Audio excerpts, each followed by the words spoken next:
Welcome to Capital One Bowl Mania. And welcome to the famous Idaho Potato Bowl as part of Capital One Bowl Mania. Here in the City of Trees, Boise, Idaho. Inside of Albertson Stadium, the famous Idaho Potato Bowl. Central Michigan, winners of 5 in a row, getting set to battle Wyoming out of the Mountain West. Well, great to have you with us as always. Alongside of Tom Ramsey, I am Roy Philpott. Alex Cordry joins us on the field in just a couple of minutes. And the big story, you heard the guys talk about it, the return of Josh Allen. He's back, he's healthy, and he's one of the best quarterbacks in the country. Well, without question, he's one of the best in the country. And I think his coach, Craig Bohl, said it best. What he's doing, Roy, he's stepping out and being unlike others in that fact that he's coming off an injury and he's electing to play in a bowl game, which I think is tremendous. His draft stock, I don't think can go down a whole lot. He's had a tough year, as Jesse Palmer mentioned a moment ago. He hasn't had the weapons on offense around him. Primarily, the running game hasn't been where it was a year ago. Accuracy concerns? Maybe. I don't think so as much because I think the great throws override any accuracy issues. And we saw him make some great throws this year, one in overtime against Hawaii and another against Boise State, back corner of the end zone, on the run. That one is a bit legendary. Now, Mel Kiper has him number 3 on his big board in terms of quarterbacks. At this point, the numbers not as good as a year ago when he had Brian Hill, the all-time leading rusher in Wyoming history, and also Tanner Gentry, one of the top wide receivers in school history for the Cowboys as well. Well, we're excited about Josh Allen, the head coach of the Cowboys. Craig Bohl is as well. He caught up with our Alex Cordry moments ago. Coach Bohl, your quarterback, Josh Allen, missed the last 2 regular season games with a right shoulder injury, but it was announced this week that he will play today. Coming off the injury, what are your expectations for him? Well, you know, Josh is a very capable player, more than capable. He can extend plays. He's been the leader of our football team all year long, and we certainly missed him the last couple games. So we appreciate his attitude of it, being a team player. He's got a lot on the line. I think he's got a bright future to play in the NFL, and yet he's chosen to complete his season, and that speaks volumes about, one, his competitive nature, and then how much he cares about this football team. You know, as a learned football coach, there was just certain throws that I saw him have. He had confidence, and he really had a great velocity on the football, and so it was great to see. I said I wanted to have an opportunity to coach him one more time. He wanted to have an opportunity to finish off his career here at the University of Wyoming. Coach, thanks so much. You bet. One more trip for Josh Allen. Should be a lot of fun. And don't sleep on Central Michigan as well. Tom, they've won their last 5 games. They have a lot of explosive weapons, especially on the offensive side of the ball. Well, Jonathan Ward, the running back, is an awfully explosive player. And, you know, I tell you what, they can open up the game early on with him with a little zone inside, some zone outside, and I tell you what Wyoming's going to do. They're going to try and stack the box against Jonathan Ward, so it should be interesting. But if he gets past that first level of defenders, Roy, he can take it the distance. More than 7 yards per touch his last 5 games. The stars are out tonight, however, including the GM of the Denver Broncos, John Elway. And he's here to see the star of the show for Wyoming, Josh Allen. What will he see? We're about to find out. Kickoff is up next. The famous Idaho Potato Bowl. Just about set, ready for kickoff. CMU's won its last 5. Cowboys come in at 7-5. Lost their last 2, but without the injured star quarterback Josh Allen, expectations are high for Craig Bohl and company here today. Well, snow in the area, expected to hit perhaps as we reach the second half. But chilly temperatures, as you would expect, as winter is just underway here in the Treasure Valley. Tom Ramsey, Roy Philpott, Alex Cordry. Snow coming. Where else would you rather be here than Boise, Idaho? Gotta love the flyover a few minutes ago. A little snow on the mountaintops. You've run those mountains, partner. I've seen you up on top of that. I've been up there. It's always impressive. Wyoming won the coin toss and has elected to receive the explosive one, Tyler Hall, with 2 touchdowns to his credit this year. Back deep to receive. And the famous Idaho Potato Bowl is underway. Hall from his 8 with a running lane. And across the 45, outstanding field position for the brown and gold after a 38-yard return. Well, we thought special teams might have a factor, and they might factor in early. Right there, that's a wonderful kick return by Wyoming. And Tyler Hall, who has taken a kickoff for the distance this year. And, right there, just great blocking scheme by Wyoming and setting Josh Allen up close to midfield. Our first look at number 17.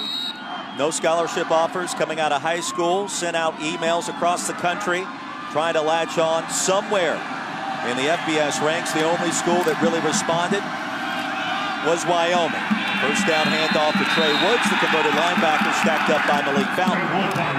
And there, it's going to be interesting. Greg Colby, the defensive coordinator for the Chippewas, Roy, electing to come out with straight man coverage, and he really puts two corners on an island. And I would expect if Wyoming gets a little more of that zero coverage or straight man, you're going to see Josh Allen throw it down the field.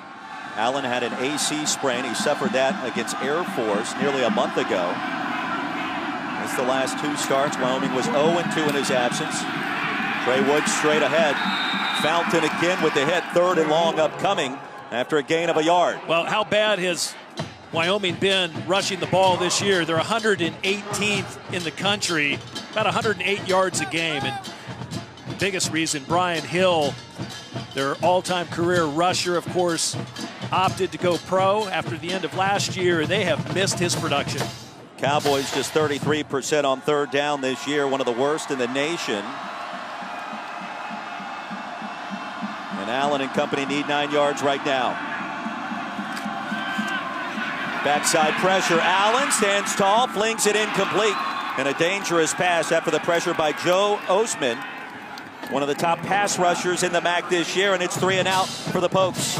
Well, Osman is their leader, and he's really the king of pressure off the edge, and he comes hard and fast, and he's working against Velasquez, and Velasquez unable to stop him. And again, when you haven't played in a couple weeks, as Josh Allen has, he's been idle for a little more than a month. It's tough. Zaleski punts it away. Chapman will get out of the way for CMU. And a Cowboys bounce will stop it dead inside the 5. So a punt of 51 yards, and the Chippewas, Tom, will be backed up on their first possession of the afternoon. Well, and while Wyoming didn't do much on offense there, what they did do, they had 2 good special teams plays. Shane Morris, the quarterback for CMU, the transfer from Michigan. Been throwing a hot football the last 5 ball games, Tom. 14 touchdowns, just 2 picks. Is a streaky player, but has certainly brought some consistency the second half of the season and a couple of comeback wins for the Chippewas. One of the top backs in the MAC will flank him to the right. And that's Jonathan Ward on first down. Nowhere to run, corralled quickly. Robert Priester stepped to the line from his cornerback position. Well, in this defense of Scotty Hazelton's, the corners will look in here, Roy. And what it ends up being, Robert Priester lines up off the edge. He's the corner, and he just comes in. He just recognizes run, and he becomes really kind of a free release guy on defense, and he's able to make the stop in the backfield. And boy, I tell you what, that's a tough way to start if you're the Chippewas. He'll lose 3 on first down. There's Ward with a crease, and there's Ward near side. Jonathan Ward shoved out near the first down marker. We'll check the spot, but a quality pickup on 2nd and long. Yeah, Ward with great explosiveness. I love his vision. When you watch him on film, he runs really, really hard. And the fact of the matter is he's really fast. Just a sophomore. If you talk to the folks around the CMU program, they believe he's got next level potential. And he's got a nice edge to him, Tom. I think that it's a quality weapon to have in the MAC the next couple of seasons. On first down, they'll give him 13 on the pickup. Morris flings it out of bounds, sensing pressure. He got rid of it in a hurry. Wingert. Johanna Gaffon coming from his tackle position, putting a lot of pressure that time into the face of Shane Morris. And Roy, it's just awfully tough to play with a big 300-pounder in your face. And Central Michigan, what they don't do, they never huddle up. They'll use tempo and at times slow it down, but they'll do it all without a huddle. These two programs have turned people over more than any other two teams in the country. Pitch and cat, there's Corey Willis, wearing number 21 today in honor of his fallen teammate Derek Nash. Flag on the field as Crawl brought him down.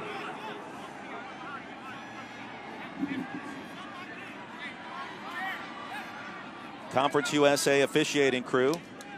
Here's Steve Lamentia with a call. Pass interference on the offense, number 83. Half the distance to the goal, still second down. Oh, they called it on the tight end, Tyler Conklin, who was lined up on the near sideline and ran a route, and I believe he had his hands all over the defender. Conklin, who was split wide out that time, he was wrapped up with Priester the whole time, and the ball was in the air, so the flag came out. Punched him in the back as well, so instead of the quality gain, they'll shove it back all the way inside the 10. Just underway here in Boise, home of the famous Idaho Potato Bowl. Ward wrapped up, lasso down, nowhere to run by Cash Malawia. Malawia had the big interception in overtime against Hawaii, which kind of turned the fortunes around of this Cowboys program this year. And now 3rd and long upcoming for the Chippewas for the first time. CMU just 31% on 3rd down this season.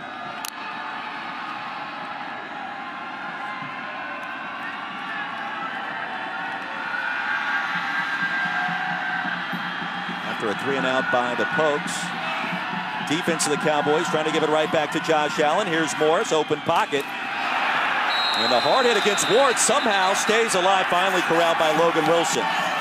So Logan Wilson, the Mountain West Conference Freshman of the Year last season, brings him down.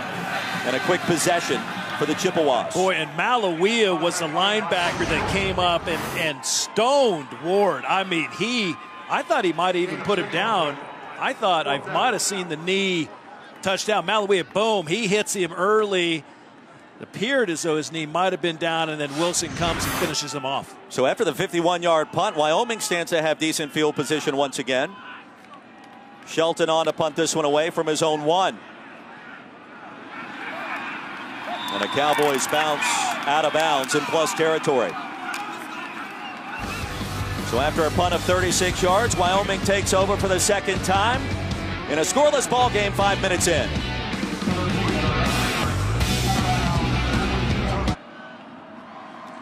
Second possession of the afternoon for Wyoming. First pass for Josh Allen. Conway grabs it and brought down just short of the 40-yard line. A gain of 5. Sean Bunning in coverage.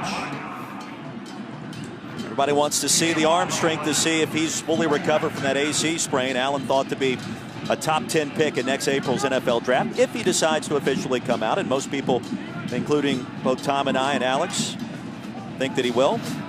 I would think so. And right there, the arm strength looks plenty good on that last throw. Second down and 5. Kellen Overstreet checks in. 29 in Brown. And we're out quickly by Malik Fountain, who has 3 stops in the first 2 possessions. Well, and here's what the Chippewa defense knows, Roy. They know that Allen is coming off a shoulder strain, injury, and he's not going to be a force in the run game as he normally would be. And I think you can kind of stack the box a little bit, look for the Wyoming run, although now 3rd down and 5, you have ample opportunity to spin the ball down the field, and I expect if it's not there, Josh Allen can use his legs to get the first down. On 3rd down, Allen flings it, caught. That'll move the chains. Price has it. James Price ushered out by Sean Bunting. Missed the first 3 games this year with a collarbone break, now healthy. And the potential to be a big play target tonight. Yeah, partner, you know what I like. I like when the ball comes out quick, and number 17 can get it out quick. He fires it to Price right along the short sideline, but he knew exactly how much he needed for the first down. No hesitation. Triggers out, ball's gone. 7 in the box for CMU. There's Conway in motion. Overstreet straight ahead. He'll move the chains yet again, short of the 20-yard line, a gain of 11.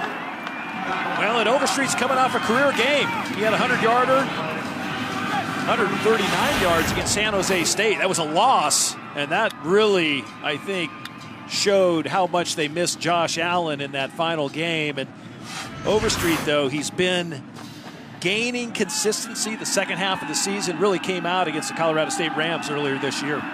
Showing I formation. Here's play action for Josh Allen. Steps up, zips it deep for the touchdown. Jared Scott, his second touchdown grab of the season. And the Cowboys strike quickly on their second possession.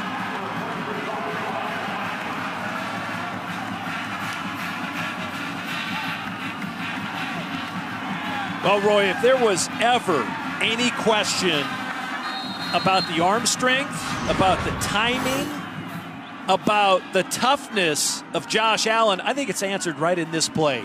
He rips it, and I mean steps up, moves up into the pocket, and just rips a ball to Scott for the score. And Scott, 2 catches so far this year, 2 touchdowns. Talked to Josh Allen yesterday. We asked if he was nervous. He said no. This is one of the reasons why when you got this kind of arm strength. Well, Jared Scott's a big body receiver. He runs a really nice route down the seam. Ball's on target. Touchdown Pokes.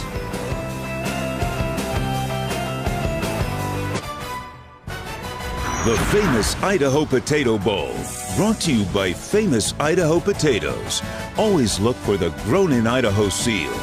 And Land Rover, above and beyond.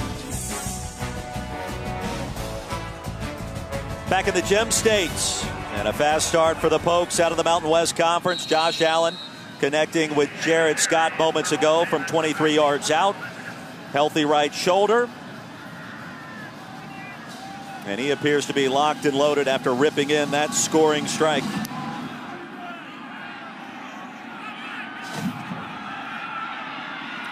From inside the 5, little shake and bake. Quickly brought down just past the 20. Well, you love this zip. It's not rocket science, it's football. If you can throw it hard, you got a chance. Well, maybe what Coach Craig Bohl was talking about, he saw Josh Allen throw this ball in practice, and he knew his quarterback was ready, because this is that's just a rocket throw right there, Roy. That is just a frozen rope that came out of his hand. And imagine there's a few NFL general managers going, yeah, we like that throw. Alex, it looked as if Josh Allen was pretty pleased with himself after that second possession. Yeah, Roy, you can say that again. You mentioned how he looks locked and loaded. He came off the field hugging some of his coaches, high-fiving all of his teammates, really firing up this Wyoming bench and telling everyone, let's go. Pass intended for Corey Willis is incomplete. 2nd and 10 upcoming. Let's go. That's been kind of the motto this entire bowl practice season for the Cowboys. Quick toss to Mark Chapman. He'll cross the 35, a gain of 10. Stopped by Carl Granderson. That'll move the chains. You know what I love? What Alex talked about, Roy, was that Josh Allen is such a great teammate, right? He loves all his teammates. They love him. I mean, that is evidence. Backside pressure. Morris lost control and a scrum. Cowboys have it. The second best team in the country turning people over, forces a turnover as Wyoming comes up with the game's second big play. Nayla Lolahea was able to finally bring it into his midst. And I think Granderson might have been one of the players there to cause the pressure and possibly the strip sack. The ball somehow comes out of Shane Morris's hands, and the pocket just collapses. Lolahea came from the backside, then Granderson almost got it. Boy, and that gives the offense great field position. Josh Allen with the react on the sideline, knowing, hey, we're in red zone territory right now. From the 25, here's I formation. Kellen Overstreet, a jump cut. And ahead to the 20, he'll gain 5 yards. Well, if the Pokes can get anything going with the ground game, that's a huge bonus for Allen in the passing attack. And Tom, now on the edge of the red zone, Wyoming, one of the more productive teams in the country in the red zone. They've scored 29 out of 30 trips this year, ranking first in the Mountain West, third in the nation. Not as many touchdowns as they'd like, and they tell you that first off right at the top of the meeting. Overstreet again. He's had the hot hand in recent weeks. Powers his way down to the 11. That's a first down after a pickup of 9. Fourth tackle of the game by Malik Fountain. Well, and Roy, one of the things Coach Craig Bohl told you and I and Alex yesterday was how important field position was, turnovers, and, you know, when you get the field position, it sets up scoring opportunities. And, yeah, they've been wonderful in the red zone this year. They just want to keep getting those 6 points on the board. One wide receiver formation. Box is crunched. Overstreet straight ahead on first down. And Powers his way inside the 10. I think it's kind of interesting what Brent Vegan, the offensive coordinator, told us too. During the course of this season, they were waiting for other playmakers to emerge. And, you know, they knew Josh Allen was going to make plays. Overstreet starting to step up towards the end of the season, making some plays. Austin Ford, one of the tight ends, he stepped up, made plays. Tonight, we've seen the young player step up as well, Jared Scott. Here's Allen looking towards the end zone. Now he's going to take off. Little shake and bake, a late flag on the field. Brought down inside the 5. We'll check the penalty. We're not expecting to see a lot of that today, but if the pocket breaks down, Tom, he's such a competitor, you know he's going to take off. Yeah, and a hold will be called against Wyoming. Holding, number 78 of the offense. 10 yards previous spot. Still second down. Well, if you're CMU here, this is important to try to limit the Pokes to just a field goal attempt. You don't want to trail by 14 this early. Their offense explosive enough to come back, but a lot at stake for both of these teams, trying to gallop into the offseason with some positive vibes. John Bonamigo, year 3, what a job he's done. Former walk-on at CMU. Calls it his dream job. Play action again for Allen. And Allen with some real estate. Sandwich to the 10. We'll get some of that penalty yardage right back after a gain of 7.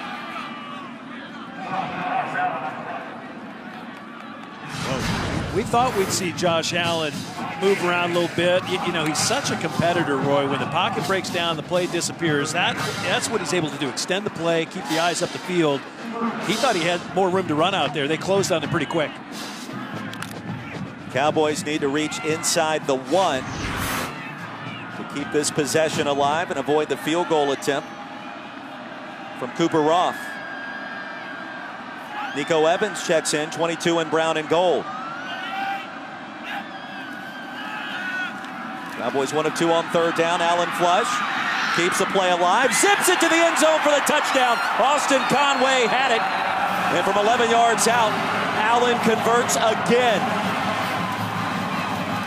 Now the scouts love the mobility. They love his presence in the pocket to keep plays alive.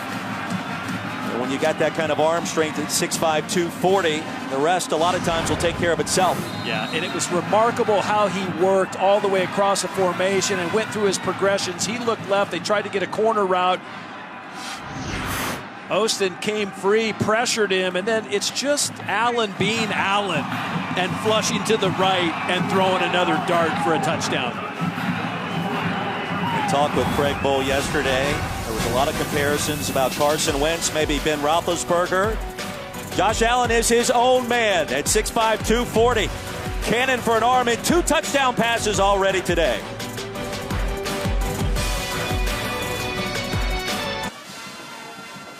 And we are back. Wyoming taking a 14-0 lead on Central Michigan, and Josh Allen, he ends up putting a move on the other number 17, Alex Briones, and watch it, just kind of dekes him and runs by him, extends the play, touchdown Conway, touchdown Pokes. The ensuing kickoff, Terod Davis brings it back short of the 15, ball popped out again. And we'll see if CMU was able to jump back on top of it. These two teams lead the country in turnovers forced this season. CMU number 1, Wyoming number 2. Pokes have already forced a turnover earlier today, and the Chippewas fortunate to make the recovery. Yeah, whistle blew, ball on the ground. Roy, and Roy, that is an unbelievable stat. 31 takeaways for Central Michigan and 30 for Wyoming, and they lead the country. I mean, you talk about, you know, advantageous play by special teams and defense. These two teams are so good. See, ball carriers on the ground, ball comes out.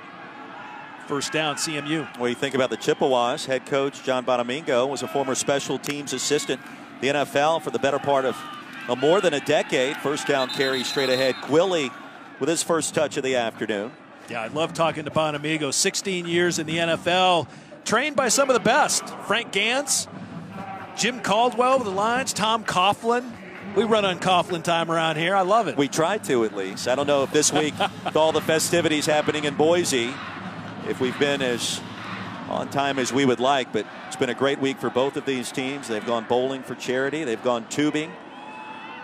And as you would expect in a bowl game like this, the longest running cold weather bowl game right now in college football. They know how to do it. Conklin, his first touch. And a gain of 9 on second down. Will move the sticks. Malawia with the stop. And to the more touches Tyler Conklin, number 83, receives, the better. Yeah, I think Conklin, for having come back from injury and getting hurt on the very first play of the first day of fall camp. I mean, the offensive coordinator, Chris Ostrowski, couldn't believe it. It's like, really? I'm counting on this guy? And he got hurt the first play. Play action for Shane Morris, trying to load it up. Flings it down. There's Ward, and he's wide open. Jonathan Ward near side. Needs to make a move. Can he? Ushered out just short of the goal line, but a big play nonetheless. And exactly what the doctor ordered for CMU. Well, Shane Morris was patient, Roy, and they snuck Ward out on the wheel route. They use his speed down the sideline. They fool the defense completely. So it's just, he ends up faking sweep, and then he ends up just wheeling up the sideline. They lose track of number 5, and boy, he makes good with the ball once it's in his hands.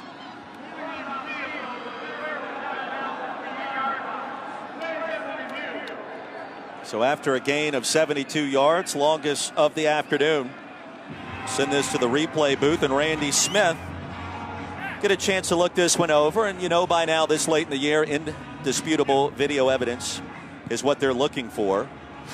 Was Ward able to stay in bounds? Upon the initial glance, it looked as if he was not, as Epps shoved him out just short of the goal line, and he hit the pylon, but I think at that point he'd already stepped out of bounds. One more look.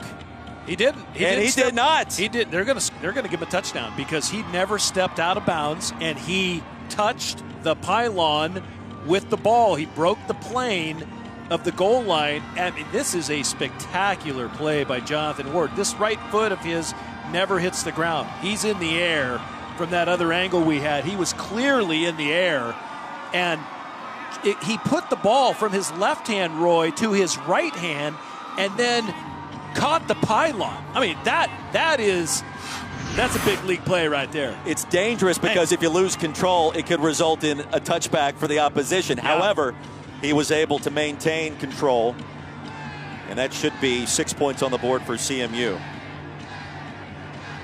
And we've seen a little bit of everything this year. I don't know that we've seen a touchdown quite like that.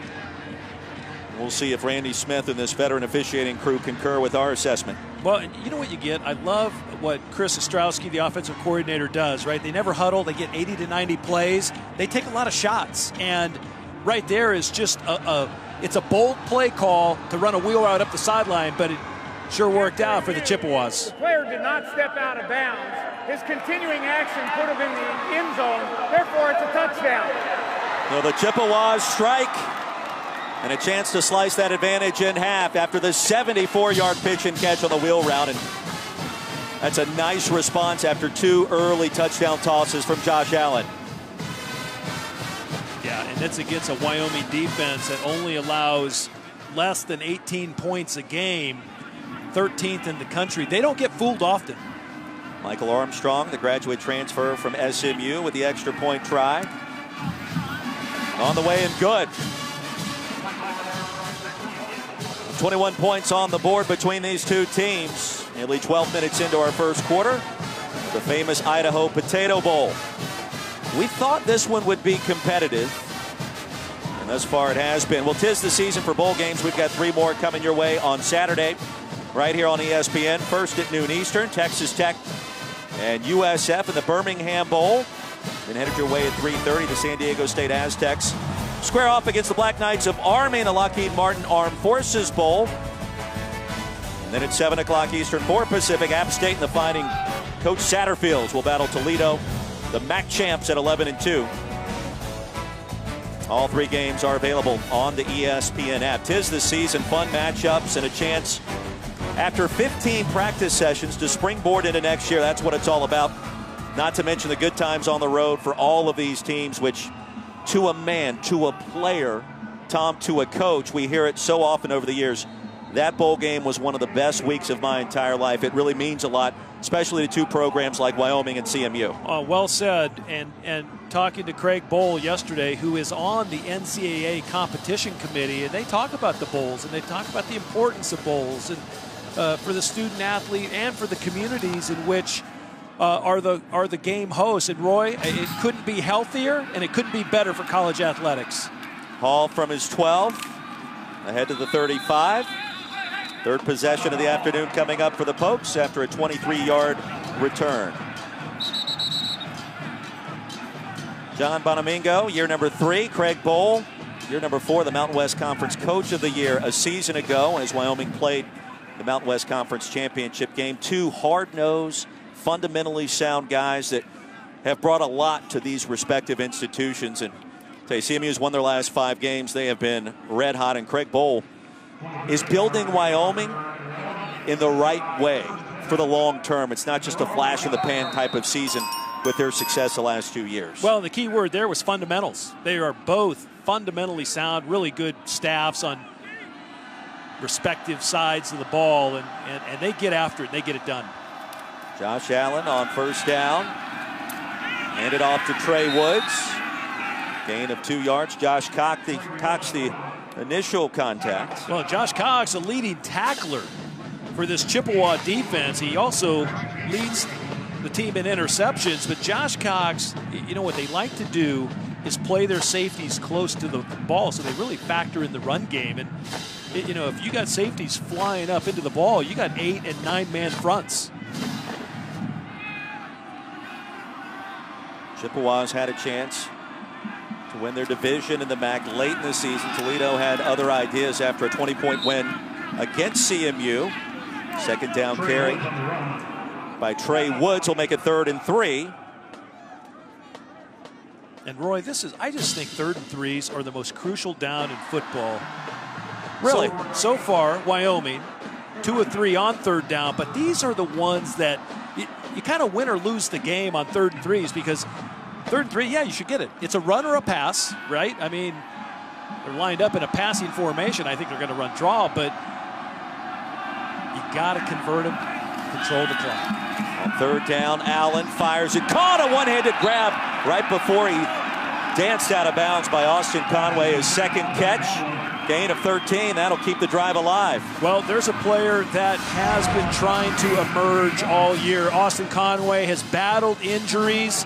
Took a couple days off here during bowl practice, but boy, he stabs it one-handed. That's a pretty catch right there. But again, ball's out fast. Completion of 13 yards and a Pokes first down. Conway, a former basketball player at Wyoming, was a point guard. He redshirted his season for the Pokes. Allen has completed 5 in a row, looking for number 6. Loads it up deep towards the end zone. Passes caught for the touchdown. C.J. Johnson has it. And the Cowboys strike again, and Josh Allen is 100% healthy today.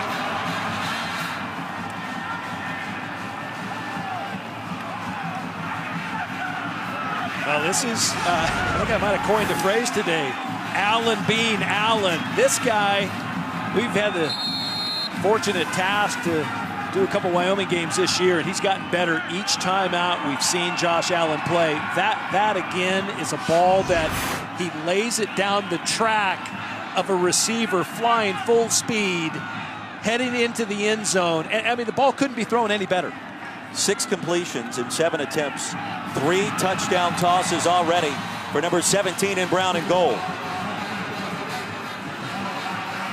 Cooper Roth's extra point is good. One more look at that last touchdown from 45 yards out. The thing of beauty is he just laid it right there in the midst of Johnson for his 7th touchdown reception of the year. Well, and Roy, you see C.J. Johnson, he's up top of the screen, running down the track, and you see him readjust one time, and he's able to get his eyes on the ball, but the ball is thrown so far out in front of C.J. Johnson. He's the only person that's going to get to the ball, and he's running flat out full speed. But for Josh Allen to throw that ball on track,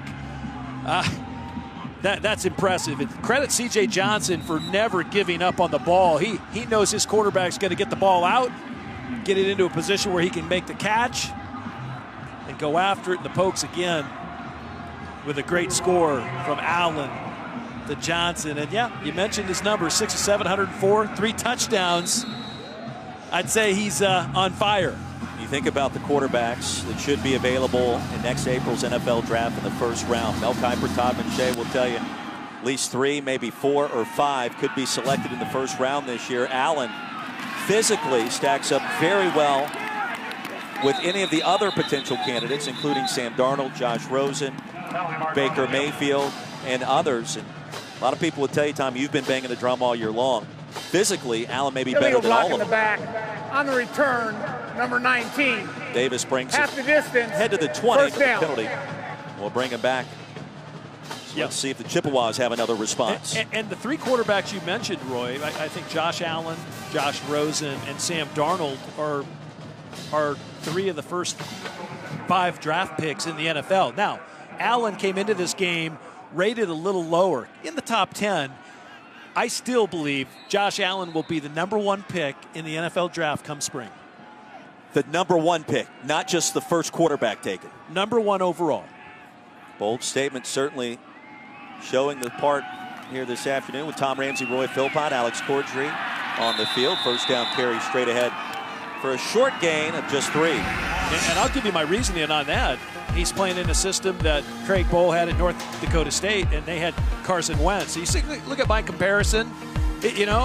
Josh Allen, Darnold, Rosen, they each do wonderful things well. Allen's numbers, of course, offset this year. Not as many weapons, but if you combine their 2-year numbers together and look at it over a body of work, you see spectacular plays by all 3 quarterbacks, and they've led their teams to a lot of wins. Missile fired by Morris.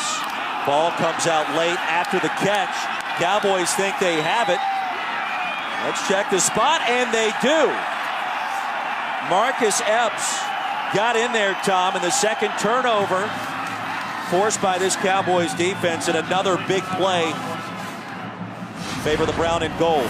Conklin lost control of it. He took quite a hit there. Yeah, Conklin, he drew a crowd immediately, and they're getting their hands on the ball, stripping it.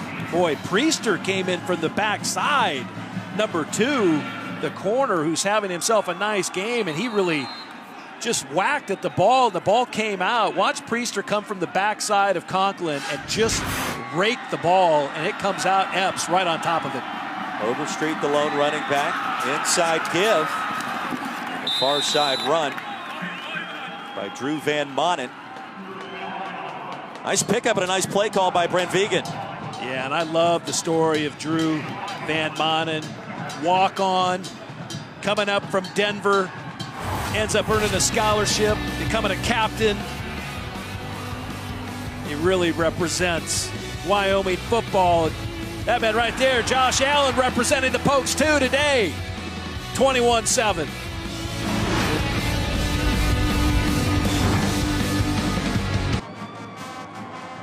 $151 yards of total offense for the Pokes, leading Central Michigan 21-7. Back at the famous Idaho Potato Bowl, start of our second quarter, and a lot of teams in the NFL need some quarterbacks.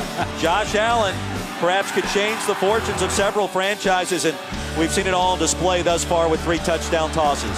Why are the Browns always on the list of needing a quarterback? Why is that? We talk about that time and time again, but Josh Allen, just his ability, Roy, to extend the plays, step up in the pocket, and throw balls that are very catchable. and in tight windows too. It's not easy to throw a 50-yard pass right on track, and he just did that. Cowboys have been running the football effectively thus far as well. First play of the second quarter goes to Overstreet. Make it 3rd down and 2 as he's brought down by Oliver. That was one of the things we wondered about coming in. The two teams on paper looked similar. We felt as if CMU perhaps had better offensive skill players outside a quarterback, but the line of scrimmage, which team would be able to impose its will on the other? As far it has been Wyoming out of the Mountain West as Fort goes in motion. Overstreet needs 2. Stacked up at the 10. He'll be just short. Oliver with the initial contact. Yeah, Oliver really brought the hammer that time on the running back. And, he just read the play. They're running power lead with a guard and a fullback and a tight end, and they're all up in the B gap trying to run the ball, and boy, Oliver just came and stuffed it. So here's Cooper Roth, the sophomore out of Longmont, Colorado, 12 for 15 this season. 27-yard effort on the way. And right between the pipes, so Wyoming extends its lead to 24-7, just underway. Start of our second quarter. Cowboys in control. Left stroke just went viral. Got power, poison, pain, and joy inside my DNA. College football playoffs going to be here before you know it. Kendrick Lamar at halftime of the championship game down in the ATL.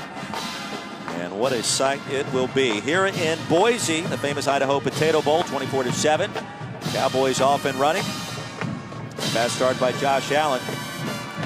Tom Ramsey, Roy Philpott, Alex Cordry here in the City of Trees. It's been a fantastic week for both of these teams. And tell you what, a gut check time right now for CMU.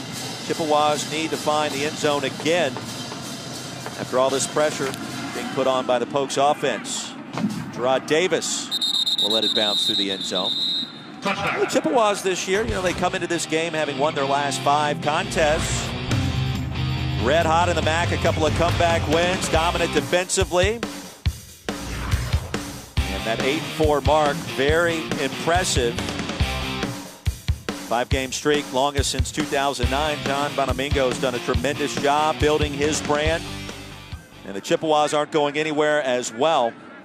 Much in the same vein as Craig Bohl in Laramie with the Cowboys. Well, they've done a nice job. Shane Morris, think about this. Grad transfer coming over from Michigan. And Shane Morris had to play under 2 different head coaches and several different offensive coordinators. Of course, Brady Hoke and Jim Harbaugh was his coaches. Inside give, head to the 31. That's a gain of 6. Gafon with a stop. The quality pickup for Romello Ross on first down. And just going back to Morris for a moment, you kind of wish he had more time in the system, right? It's kind of a one-time guy, but still, he's done some really good things in their program. He's emerged as a leader on the team, and really leadership is at the core of what Bonamingo wants to get done. He was a former 5-star quarterback. Conklin on the back shoulder toss is incomplete. Tyler Hall in coverage and did an outstanding job. But Morris was an elite quarterback in high school, signed with Michigan, really didn't play a bunch. First under Brady Hoke, then Jim Harbaugh. Last 3 years, hasn't really seen the field before this season. And Tom, to your point, 26 touchdown strikes, led the MAC. So he's had some good, some bad with the interceptions, but now it's on his shoulders to bring the Chippewas back here in the Gem State. Well, he's a smart, heady player. He knows where to go with the ball. And, if they protect him and give him time, he can do some damage against the defense. Waiting for Conklin to pop open. He does. Pass was bobbled. He'll be about a yard short of the first down with Priester in coverage. They're going to call, I believe, they're going to call. Okay, now it's 4th down. I thought I saw the referee signal for a first down. They're going to have to punt it away, Roy. And that's the mistake on the receiver, Conklin, that time. Chippewas 47% on 4th down this year, and they're going to go for it from their own 34. Ross in the backfield gets the deep handoff, and Ross keep the drive alive, head across the 35. That is a risky play call this early in the game.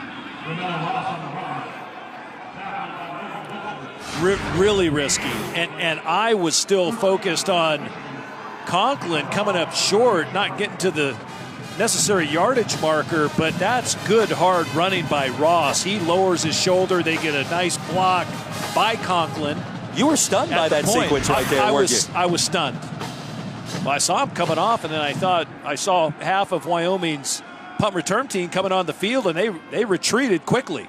Bonamigo rolls the dice on the speed sweep on the flip. There's Mark Chapman.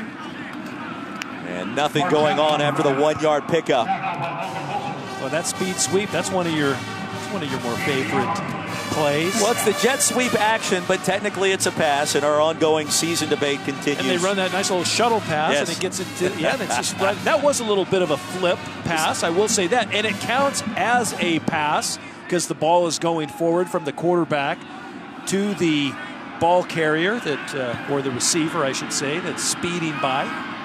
The speed sweep. Here's Ross. Play action. Morris will keep it. And on the pump fake, tripped up crossing the 40. Make it third down and about 5. Malululu brought him down after the 4 yard gain. Well, and Roy, that time they were looking for Jonathan Ward again on the far side on a wheel route. We have a player down for Wyoming. Adam Pillapil, the injured Cowboy. 2 pokes on the turf. Pillapil's 45 in brown and gold. And Gaffon gets up. Appears to be okay. Well, timeout on the field as we step aside here in Boise.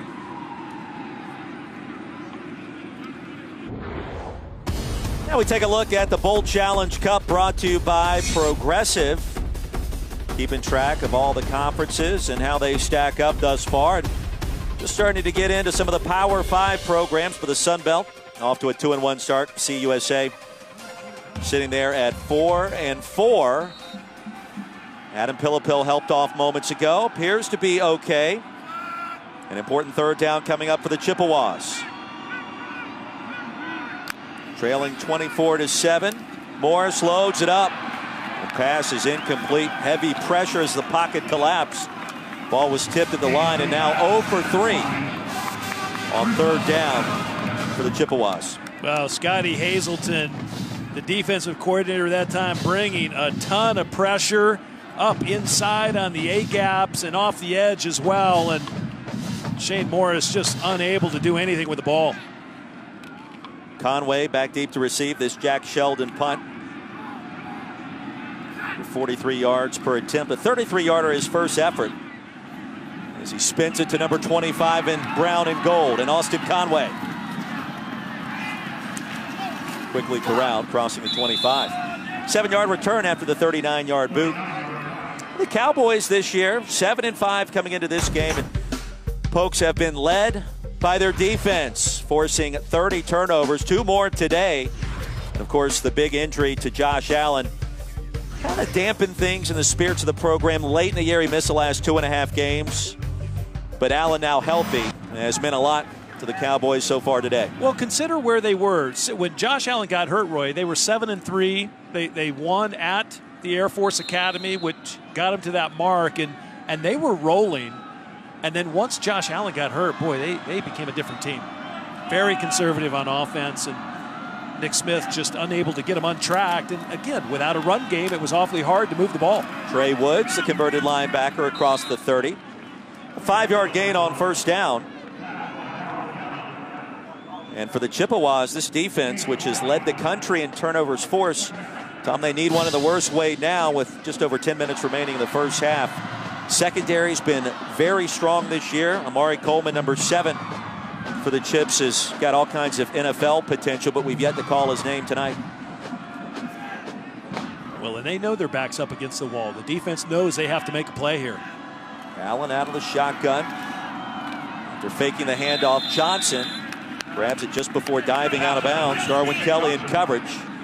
be about a half yard short of the first down. Well, and I loved what Greg Colby, the defensive coordinator for the Chippewas, told us yesterday. He just said, I trust our defense. Our defensive secondary is the strength of our defense. I have implicit trust with our defensive backs. And I thought, wow, man, when a coach has that kind of trust, that's fantastic. Allen straight ahead, and a punishing run yields a first down.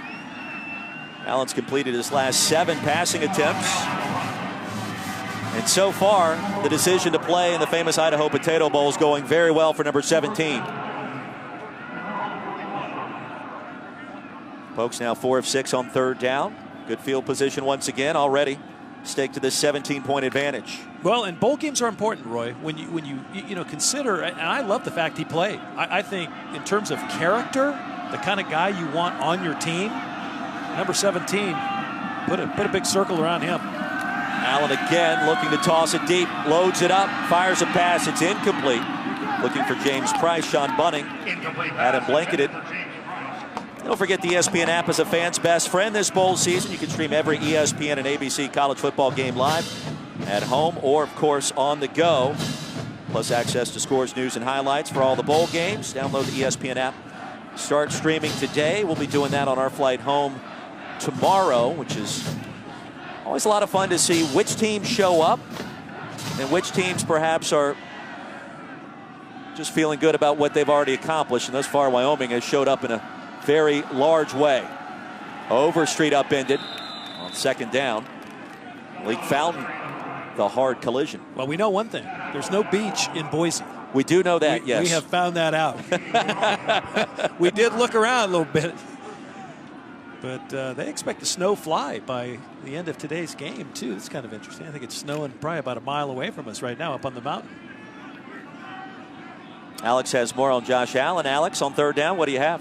Well, Tom just talked about Josh Allen's character, but for his teammates, the fact that Allen played in this game meant a lot to them, too. One of them said, knowing that I get to battle with him one more time, Drew Van Manen said to be in the huddle with him, it's just really exciting. Not to mention, he says he can talk about Allen for hours. He says that Allen just cares about every single person on the team. He's outgoing, and there's never a dull moment for him. 10-yard penalty, still third down. Gavin Rush, Penalty is declined. the guilty party Fourth on down. third down. And he calls his teammates his brothers. That's the one thing I really loved reading this week, that when he talks about Drew Van Manen or Trey Woods or Kellen Overstreet or Austin Conway, he refers to them as brothers. And it means a little bit more for Allen because he didn't get any scholarships coming out of high school. And Wyoming took a chance. Tell you what, it's paid off for both parties. Second punt of the afternoon as Tim Zaleski checks back in. A big stop for the Chippewas, trying to scratch and claw their way back in it. The famous Idaho Potato Bowl. Inside the 20. And nowhere to run. Flag on the field at the 14. We'll check the penalty when we return.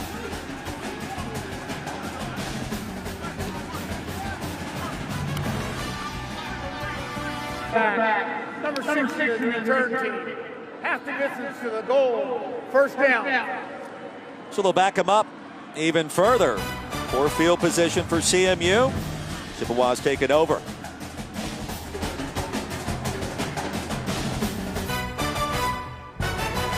The famous Idaho Potato Bowl, brought to you by the Capital One Venture Card. Earn unlimited double miles on every purchase every day. What's in your wallet? Welcome back, where the Cowboys lead CMU 24-7. Josh Allen just coming out of the trainer's tent. They were checking out his right foot and right knee. He took off his cleat, but good news is he put shoes back on, came right out of the tent, and trainers gave him a thumbs up. Roy, Tom? Good stuff, Alex. A lot of people holding their breath there during that commercial break. CMU fans hoping their offense can catch fire on first down. A dangerous toss, nearly picked off. Trying to spot Conklin. The flag will be thrown near the 22. We'll check the penalty. There was contact. Now, really the only sign of life for this offense, the wheel route to Ward. On the defense, number 9. 15-yard penalty.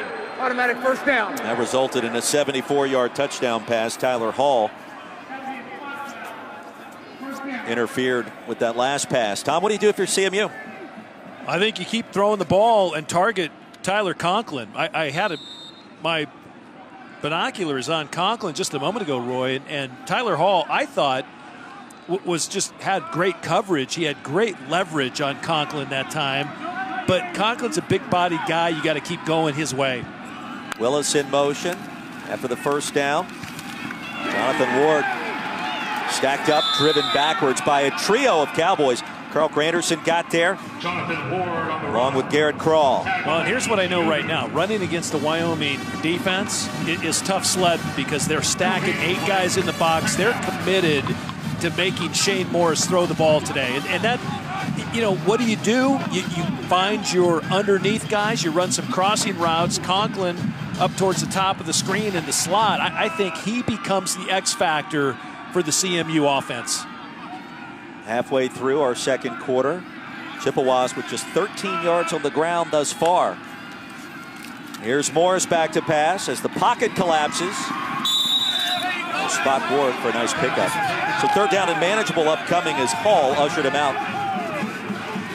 Well, the other guy I like that has 2 catches so far is Mark Chapman, number 3. He reminds me a little bit of an old Kent State player by the name of Julian Edelman. Oh, wow. Yeah. Mark Chapman is an elusive guy, great athlete, game-breaking kind of player. You're 2 for 2 on bold predictions so far today, my friend. Chapman may have a chance to play at the next level. The senior from Michigan, 72 players, make it 71. The CMU roster from the great state of Michigan. Morris with a pocket. Pass is picked off by Andrew Wingert. Andrew Wingert, his 5th interception of the season. After Morris airmailed it, Wingert has scored it out of bounds inside the 30. 3 turnovers now for CMU. And the Cowboys flexing their muscle here in Boise. Well, they talked to us, the Chippewas did, about identifying the Wyoming defense and finding out where number 28 is. Well, right here, Shane Morris, this is just one that Pete pulled the string. It got away from him, and he's been guilty of making one bad throw a game. And right there, that was the bad one. You don't want to turn it over that easily to Andrew Wingert, and Wingert is a top player for that tough Wyoming defense. Allen back on the field, 3rd time today. Pokes have started inside the 30. On the reverse to C.J. Johnson, already has scored a touchdown. And Johnson shoved out at the 12. And how about Josh Allen springing Johnson loose with a block? This kid will do it all, even perhaps with an injured shoulder in the AC sprain. It's a gain of 16. Yeah, somehow when Brent Vigen said, "Oh yeah, we're not gonna put him in dangerous situations," no, but you're asking him to go be a lead blocker on a reverse. I love it. Allen kind of lets the defensive end lulled to sleep, and then he's out on the corner throwing a cut block, and Johnson, while he didn't get him down, he made him miss, and C.J. Johnson ran right by him with a nice gain. Play calling continues to be creative for the Cowboys. Allen looking towards the end zone and brought down short. Joe Osman leads the team in sacks this year. That's his 13th of the season. Osman just keeps coming. He's relentless, and he really is kind of the lifeblood of that defense where they're looking to him to make plays. He just stepped up and made one. And Roy, I said a moment ago, their back's against the wall a little bit. They have to get another stop here and keep Wyoming off the board. Loss of 3, first sack of the game for CMU. Chippewas need a stop right here and right now, trailing by 17. Allen off the pump fake. And that one out of bounds. He was looking for his fullback out in the flats, nothing doing. Good coverage. Yeah, I thought they tried to run a little bit of a slow screen there. It never quite developed. It went into the short sideline. And it just looked like the 405 freeway in L.A. on a Friday. It was just a traffic jam that you can't get out of, and Allen did the right thing. He threw it away. You don't see a lot of that here in Boise. 4 of 7 on 3rd down are the Pokes. They need 13 here. It's our third trip here, the City of Trees this year, and it gets better each and every time. What a wonderful bowl, a wonderful location. Allen surveying, Allen pressured, escapes. Allen stays alive finally. Driven out of the 10. No flag after the 5-yard pickup. That was Darwin Kelly. Finally ended with madness that time. Field goal unit trotting on the field. You know what the scouts love about this guy? It's his strength, and you know, not only arm strength, but his leg strength, because he stands in the pocket. He's shedding 250-pound guys, Roy. He's you know, kind of tossing guys that if you and I saw these guys on the street, you say, oh man, I don't want to be near that guy, and he tries to make something happen. I love when he extends the play. Cooper Roth from 28. 13 for 16 this year, and he stays perfect today. Now 2 for 2. And the Pokes lead extended to 20. Under 5 to play in the first half here in Idaho.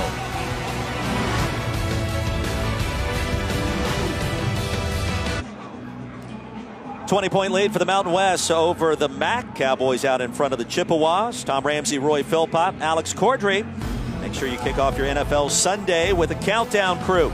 Starting at 10 a.m. Eastern, right here on ESPN. They'll have all the early breaking stories, injury updates, previews, right up to kickoff. Also streaming live on the ESPN app. And there he is, John Elway, the former Bronco great, world champion, and now general manager of the Broncos.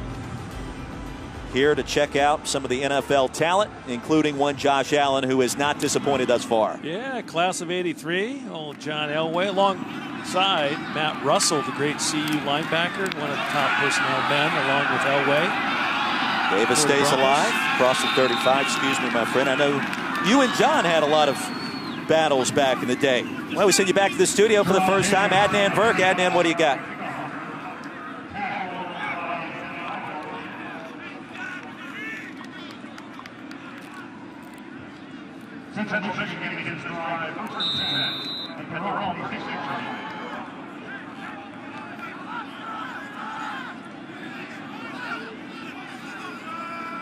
All right, Adnan, the A-team back in Bristol today. We appreciate that. I thought Galloway and Palmer were all over it leading into our broadcast, talking about just how Allen looks on film when healthy. The numbers certainly don't support a first-round draft pick, but the size, the arm strength, and what he's done in his career certainly do. Best start of the day in terms of field position for the Chippewas. That's what John Elway's got to figure out. You like your player? Like him enough to try to trade up to get him, even though what we assume is going to be his final season of production is not what you like. A lot of reasons for that. Here's Morris, pressure, down he goes. Gaffon got there, brought him down back at the 30. His nickname is Yo-Yo, and that time he treated Morris as such. Yeah, Gaffon has been a force in the middle for the Wyoming defense, and you know, he just, again, the tough guy, they do the tough work, right? He ends up really almost getting untouched there. He ran kind of an outside loop, and they just forgot about him, and he made the hit on Morris in the backfield. 3rd down and 16, approaching 3.5 to play. An important one right here. Ward on the dump off. Nowhere to run, a trio of defenders. Bring him down, led by Logan Wilson. Second team, all Mountain West, blew him up. Wow, Wilson can run. And you know I like players that can run. There's a flag on the field. It kind of was right in the vicinity of where the quarterback was standing. Wow. Going low on the quarterback. 15-yard penalty. First down. And talk about a costly mistake. Chippewas were 0 for 5 on 3rd down. They'll get the first down after the penalty, which should have been a 3-and-out, Tom. Well, it was great pursuit to the football to get Ward on the ground, but Kevin Prosser was the player that came off the edge, number 42. I thought he was getting blocked into the quarterback, but the referee saw it differently, dropped the flag. And you know what, Roy, I like about that? Player safety is at the forefront right there. The flag comes out. Chippewas with a first down. See if they can take advantage. Ball spotted up at the 46. Morris pump fakes, looking for Conklin, and blanketed by Priester. Flag on the field. A late flag, too. And this one's going to go against the Chippewas. Legal man downfield. Ineligible receiver downfield on the offense, number 66. 5-yard penalty. Still first down. Well, every team that runs a spread offense and up-tempo offense and, you know, where you have this RPO, the run-pass option, there's linemen downfield all the time. I'm surprised it doesn't get called more, but that time easily identified by the side judge. Flag came out. Chippewas have won 5 in a row, being tested here in Boise, the famous Idaho Potato Bowl thus far. Man-to-man coverage for the Cowboys as Morris is flushed. Dangerous toss, and it's going to be picked off again by Logan Wilson. Ball was tipped as he released it. Gaffon got there and got a mitt on it. Another turnover for CMU. Boy, Logan Wilson has just been spectacular from that middle linebacker position for the Pokes. And, you know, he's usually a run stuffer, Roy, but right here he becomes a pass catcher, making an INT. He gets good drop in the middle there, and Gaffon was the one that had his hands up, batted the ball, and then it just becomes really a free ball. Tip balls are just dangerous and not a quarterback's, it's really a quarterback's worst friend, but see Gaffon right there playing great football for Wyoming. First team All Mountain West Conference for number 93 in brown and gold. And tell you what, he suffered a turf toe injury earlier this year, missed some time. He helped out his good friend Logan Wilson with that pick there. 4th turnover for Central Michigan as Overstreet spins across the 45. Well, you got to keep an eye on the clock here for Wyoming. Under 3 minutes. You have all 3 of your timeouts. You've been nullified the last 2 times in the red zone with only getting 3 points apiece. And I think that was a big factor for CMU's defense. They really put up a fight down in the red zone. And see on the season what Wyoming has done. 30 takeaways, several more today. 4 to be exact. And it's really been the storyline of the game. 4 turnovers in the last 5 possessions for CMU. Play action for Josh Allen, who's been on fire. Wide open is Johnson. Caught a touchdown earlier. Ran a reverse as well. Sent out inside the 30 after a 14-yard pickup. Alex Briones credited with a stop. And Johnson appears to be banged up. Boy, and Roy, the arm strength from Josh Allen. He's on essentially what would be the far hash and throws it out about 40 yards away. That may be his most impressive throw of the afternoon when you consider the distance, and it was a frozen rope to CJ. That's called spreading the field. And when you have a guy that can spin it from a far hash, and remember the college hash marks are wider than the pro hash mark, so pro hash mark is a little shorter throw, but when the ball comes out with that kind of velocity, it's impressive. John Elway's in attendance today, GM of the Denver Broncos. We certainly don't want to put any words in his mouth, but I can tell you this with fair degree of accuracy, he probably doesn't not like what he sees thus far from Josh Allen. And of course, Allen has to declare. We'll see if that happens after today. Well, Friday, December 29th, we'll have the Goodyear Cotton Bowl Classic live from Jerry's World. Sam Darnold, number 8 USC, square off against JT Barrett and 5th-ranked Ohio State. Should be exciting. 8:30 Eastern, 5:30 Pacific on ESPN and the ESPN app. SC was one of the preseason teams that everybody thought was going to be in the playoff, and 2 losses kind of eliminated the Trojans. But that, a fantastic matchup in Big D. I'm going to call that the championship between the 2 conference champions that did not get in to the CFP playoff. How's that? Yeah, that's quite an acronym that would be established if that's what we go with, as Woods brought down short of the line of scrimmage by Amari Coleman. Roy, just a moment ago, you were talking about NFL scouts. I did talk to representatives of the Pittsburgh Steelers today, the Denver Broncos, the New York Jets. They're all in attendance. They're down on the field. And give us the intel. What can you tell us? I can only say that they're here for a reason, and they're here to watch number 17 and to see, you know, because film usually doesn't lie, but when you really put eyeballs on players, you can really tell a lot, and especially you can see how good they are, and you can see the velocity of the ball. When the ball comes out, just like that ball right there, it goes incomplete. I mean, there's no hesitation on the trigger for Josh Allen, and I think that's the impressive factor is he's decisive. And when the ball comes out, there's no hesitation. Mel Kiper has him going in the first round. I've seen Mel have him inside the top 10.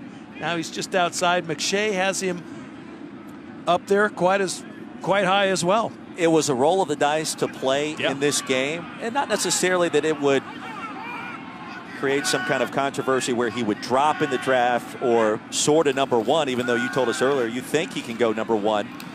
But it was a roll of the dice coming off the AC sprain.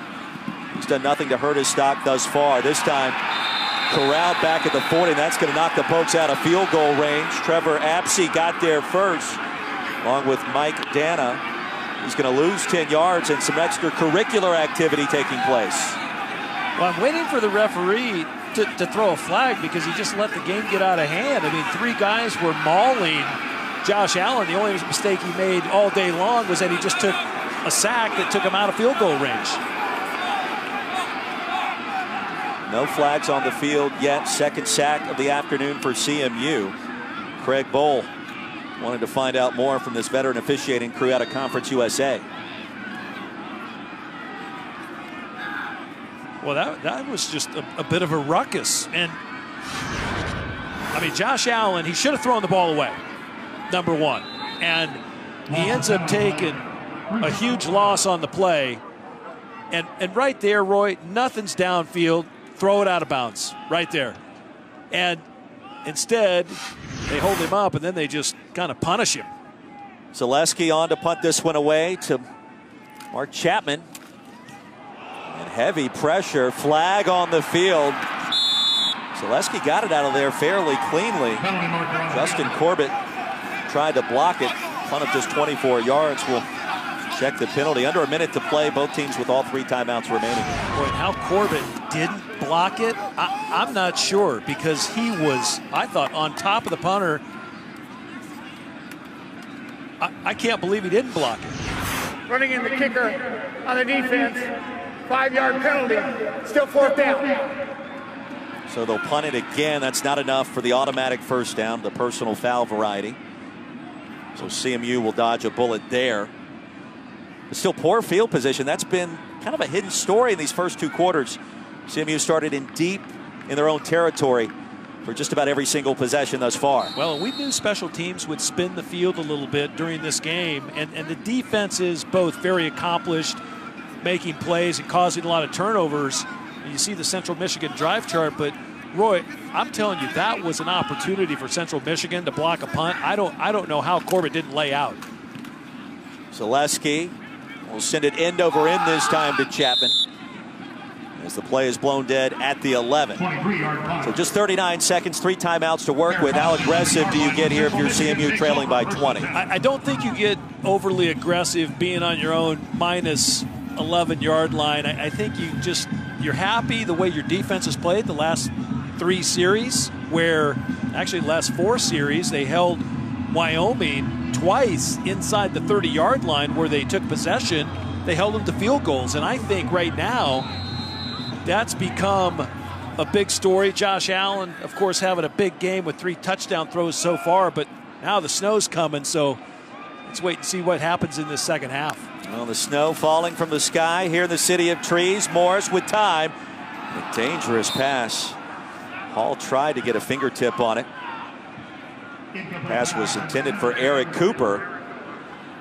Now just 33 seconds remain, so the weather not going to help CMU's comeback calls. And we will point out, Chippewas have had a couple of big-time comebacks this year, including their last time out against Northern Illinois. They trailed by 17, and also against arch-rival Western Michigan. So the comeback kids have it in their DNA.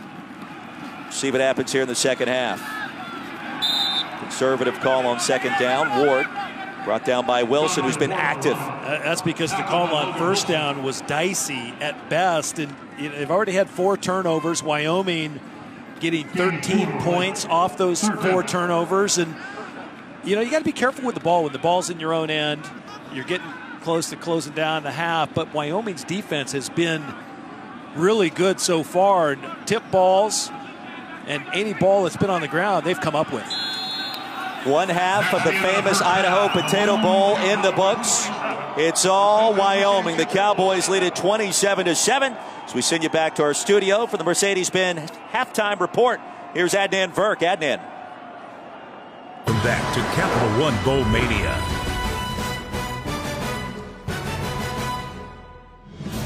And welcome back to the famous Idaho Potato Bowl as part of Capital One Bowl Mania here in chilly Boise, Idaho. The city of trees, Wyoming, the 20-point advantage over Central Michigan. As the Cowboys forcing 4 first-half turnovers, that has been the difference thus far.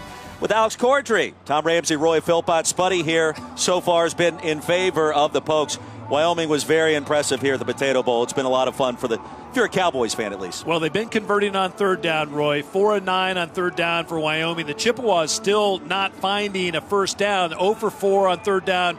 Only 9 rushing yards for the CMU offense. I think they have to get something going on offense, in particular the first series, maybe the second half. And Wyoming has kind of gotten back on track with Josh Allen at the helm. Josh Allen, phenomenal. 3 scoring strikes in the first half, and he's just been on point. Peardy was banged up there for a little bit, the lower extremities, but is fine, good to go, and the AC sprain is a long, distant memory. Well, he had 3 spectacular throws, 1 to Jared Scott, 1 to Austin Conway on a scramble, and then, of course, he got the ball to C.J. Johnson on a rope, a 45-yarder, right on track, and that was a spectacular throw by Josh Allen, and he was fired up. But I think the CMU defense, Roy, you mentioned their ability to come back, and they've had 2 big comebacks this year.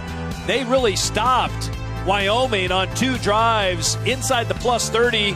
The Cowboys only coming away with 6 points on those 2 drives. Well, the 2 comebacks, critical to note, trailed 17-0 against Northern Illinois in their last game, Tom, before bouncing back to steal it 31-24. Craig Bohl's very much aware of that fact, not to mention the comeback win against Western Michigan, their arch rival, some 3 weeks prior, scoring 21 fourth-quarter points in that victory. And CMU will receive our second-half kickoff. John Bonamigo trying to get the troops going there with his halftime conversation. Well, the snow started coming down at the end of our second quarter. It has stopped momentarily to start our third as the opening kick sails out of bounds. Actually ricocheted off the official. 1st and 10 from the 25. And what do you want to see the Chippewas try to accomplish here on this first drive? Obviously, they need points. How can they do it? Well, I would have loved to have heard Coach Bonamigo's halftime speech, because he was the one that got him fired up at the halftime of the Western Michigan game, got up on a chair and just said, listen, you can play better than this. And I'm sure, Roy, the message was the same. You can play better than this. And when you have 9 rushing yards in the first half, you know exactly what you need to do. You need to push people off the line of scrimmage. And I think the Wyoming defense is, listen, they knew CMU was going to try and run the ball. They're going to stack the box. So maybe you come out, maybe a little play action. And again, Shane Morris has to protect the ball in the second half. The Michigan transfer out of the shotgun as Willis goes in motion on first down. We'll set up the screen to Chapman. We'll shake and bake ahead to the 30 and a gain of 6 yards on first down. Well, they just have to find the continuity on offense, right? And a lot of it is just getting first downs. And I'm a huge proponent. Ball's got to come out quick. You got to get good gains on first and second down. Give yourself a chance on third down. If you're in third and long the whole second half, it's uphill sled. Morris has been a streaky thrower this year. When he catches fire, he's as good as you'll find. When he doesn't, it's been a bit of an issue. Ward straight ahead.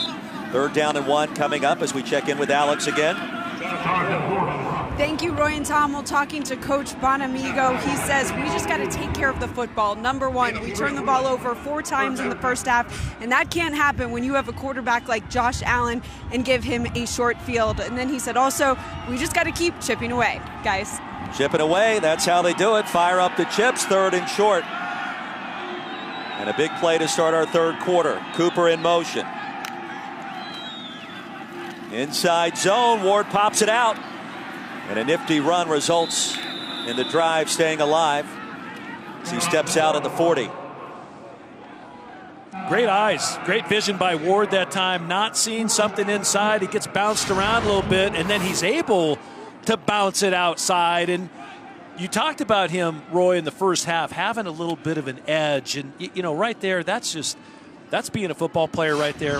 The play's dead where it was designed to go. He's able to bump it outside, get the first down. Sophomore out of Illinois is Jonathan Ward. Plays with an edge. And some nifty moves this time. Nowhere to run. Malululu corralled him. And he's going to lose at least a yard. Sidney Malululu, now that he's healthy, the junior, has provided a nice punch in the front 4 for the Pokes. Yeah, Big Sid hasn't missed a lot of time.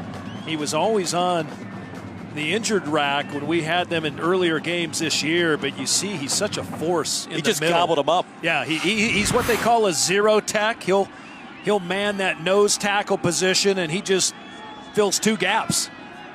2nd down and 11. Looking for Willis, instead spots Chapman. 1st down plus territory. So a good start for CMU on the opening possession of our 3rd quarter. Jalen Ortiz brought him down. Well, if you were going to ask me what, they wanted to do a moment ago, you got to get the ball to your playmakers. Chapman, I don't think, had enough touches in the first half. They probably went in at halftime and said, listen, if we want to win the game, we got to get the ball to number 3. Got to get him in space, let him create. And right there, you see, they get the ball to him, and it's almost an automatic first down. Playing in his last game is Mark Chapman, the explosive wide receiver. We'll have a chance at the next level. Film doesn't lie when you watch him this year in the MAC. Ward dances in the pocket, a jump cut, dives across the 40. So a gain of 8.5, give him 9 on 1st down. Wilson the stop. Different looking CMU offense so far. Well, and Roy, if you're a baller for CMU, the next level is going to take notice. And of course, Antonio Brown, probably the most famous CMU football alumnus. Might be the best wide receiver in the entire world, too, now. I think right now he would be. You mentioned Julio Jones earlier. DeAndre Hopkins. Pick your poison. Little flea flicker. Back to Morris. And Wyoming all over it from the get-go on 2nd and short. Shane Morris on the run. And Lolahea was there to break it up. Yeah, Lolahea came off the edge, and I don't know if he saw the pitch back come to the quarterback. Maybe he did, and then he just was so heads up to make the play. Gets credited with a sack, and CMU trying a little trickeration there. Well, it's 2nd and short. What do you have to lose? The answer's 2 yards. 3rd and 3. Morris out of the shotgun off his back foot and threw it right to the defender, Tyler Hall. 2nd interception of the season. Hall had inside leverage, and Morris threw it to the wrong side of his intended target. Pass was intercepted by Isaac Hutton. Tyler Hall's really good in space, and it's interesting. They put him against Tyler Conklin, and Tyler Conklin, 6'4", 250-pound tight end. Tyler Hall has given away a lot. Conklin's jamming him up in the grill, and boy, and then it comes Wingard trying to get a block and almost gets credited with tackling his own man. But, boy, I tell you, Tyler Hall, that's a spectacular play, just jumping in and gaining leverage. Pokes take over after another CMU interception, their 5th turnover of this famous Idaho Potato Bowl. It's Overstreet ahead to the 40 for a 4-yard gain. Osman the stop.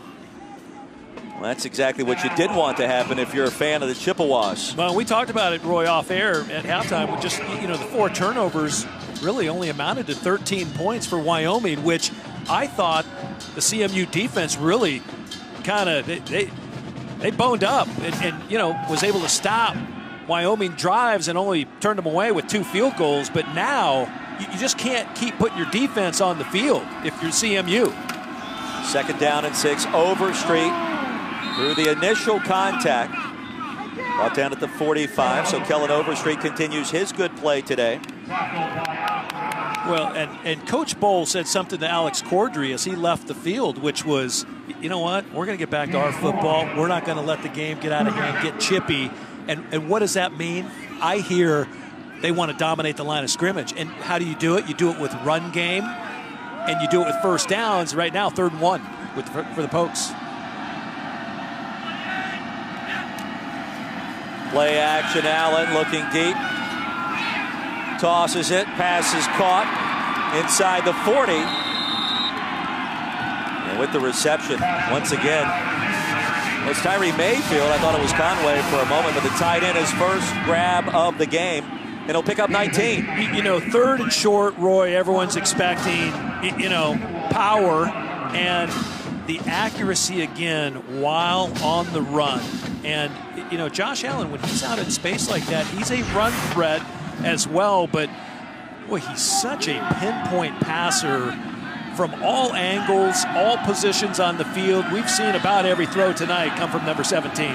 Woods in the backfield. Hard collision at the line. He'll pick up 2 on first down. Well, you think about the quarterbacks that Craig Bowl has had over the years, including North Dakota State, Carson Wentz, here at Wyoming, Josh Allen, and he loves to go right. Much like his predecessor at North Dakota State, shall we say. Yeah, there's another guy, in green and yellow that's pretty good. Aaron Rodgers, who recently went on IR. And, you know, the guys back in Bristol talked about it before the game. They talked about Josh Allen not having the weapons, the offensive weapons this year. And, you know, I think it's a lack of a run game. And then, of course, there were 3 great receivers, and 2 of them are at the NFL level. Directing traffic, looking for Conway. Beautiful job that time by Allen extending that sequence, and was just a bit too strong with the pass. Yeah, you know, the ability to extend the plays is everything, right? And not take the big sack. He did make one mistake in the first half. He took a crucial sack. And, you know, it was a little bit of a sloppy play, too, on both sides. But Allen, I marvel at what he was able to do in this first half with a couple throws. Right now, this is a challenging down for them. 3rd and 8 for the Pokes. Evans checks in at running back. From the 35, Allen, backside pressure, down he goes. And a punishing hit by Joe Osman. 2nd sack of the afternoon. A late flag is tossed. And this may be against CMU. And what a backbreaker that would be. Personal foul. Taunting. Number 44 of the defense. 15-yard penalty. First down. Mitch Stanizak. And that one just hurts. UNS. That is his first unsportsmanlike conduct foul at number 44. I mean, Stanizak, why? Why? Your partner on the other side of the defense, Ostman, just keeps coming. He keeps beating Velasquez, and they got to give him more help. But that's a sack. That's an end of a drive. They have to punt it away. Instead, CMU with a costly penalty, and now Wyoming with another first down. 20-point lead. Star quarterback is healthy again.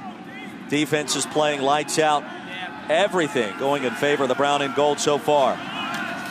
Overstreet takes it back the other way. Kellen Overstreet brought down to the 5. 1st and goal, Wyoming. Gain of 25 yards and a brilliant run by number 29. You know, what makes a great running back is when they create space, because right here, Overstreet hits the hole, and there is nothing there other than Michael Oliver to stuff the hole. And then Overstreet kicks it outside, and that's a heck of an open field tackle by Armani Coleman, one of the captains of this Chippewa team. And Overstreet so far with a nice average, 64 yards, averaging over 5 yards a carry. Inside give, Van Manen. This time ready and waiting. The defense for the Chippewas. Play worked to perfection earlier, not as much there. 2nd and goal. Yeah, Von Manen took a pretty good shot that time. He's coming off the field, and he's also the long snapper for them. So that's, see him holding his wrist as he's coming off the field. That could be trouble for the Cowboys later on. Caleb Cantrell is the backup snapper, a freshman from Texas. Power formation on 2nd and goal. Jalen Watson checks in. Overstreet gets the handoff. And a good job by the CMU front four. Stack him up and drive him backwards. Sure was the last time. Again, the CMU defense really has toughened up inside the red zone on all running downs. And, you know, it's kind of this Wyoming offense. Yeah, they're, 97% inside the red zone. They've settled for a lot of field goals. And Brent Vegan, that's where, I talked to your offense coordinator before the game yesterday. Just said, hey, would this be one of your best years of coaching where, you did more with less? He said, he didn't really take much credit. Right here, they're calling a timeout, thinking about it. Well, he doesn't want to admit that in a season that has not seen the production that we saw a year ago for the Pokes. But he's learned a lot. More on that coming up. 3rd and goal for the Cowboys as well. Back in, boys, as we take a look back with our Lamb Weston Drive recap. Started with an interception by Tyler Hall before Josh Allen started doing some of his good works once again down the field. Tyree Mayfield to keep the drive alive. And some hard running by Kellen Overstreet. Cowboys punishing CMU to start the 2nd half. Yeah, Overstreet's 20-yarder to get down to the 5-yard line. A key play on the drive, but they need to push it into the end zone here if you're the Pokes. Trey Woods lines up in the backfield. They'll pitch it to him, the converted linebacker. Tripped up just past the 5 by Darwin Kelly. A nice stop to prevent the touchdown. And again, the CMU defense keeping their team alive, forcing another field goal. Great tackle that time by the grad transfer out of Illinois, Darwin Kelly. And I thought if Trey Woods stays outside, Roy, he has a chance to score, and he elected to turn it up inside and take on the tackler, and he got worked. Cooper Roth, perfect today, a 20-yard effort. Now 3 for 3 to extend the Cowboys' lead. 5:15 remaining here in our 3rd quarter. Our new score, 30-7. Pokes out in front.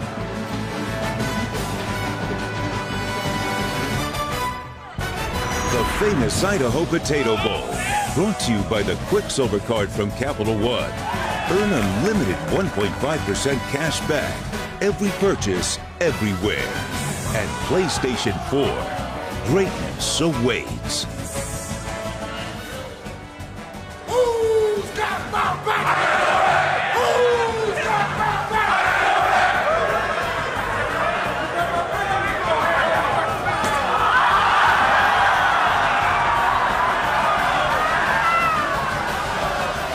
Back in Boise, the famous Idaho Potato Bowl.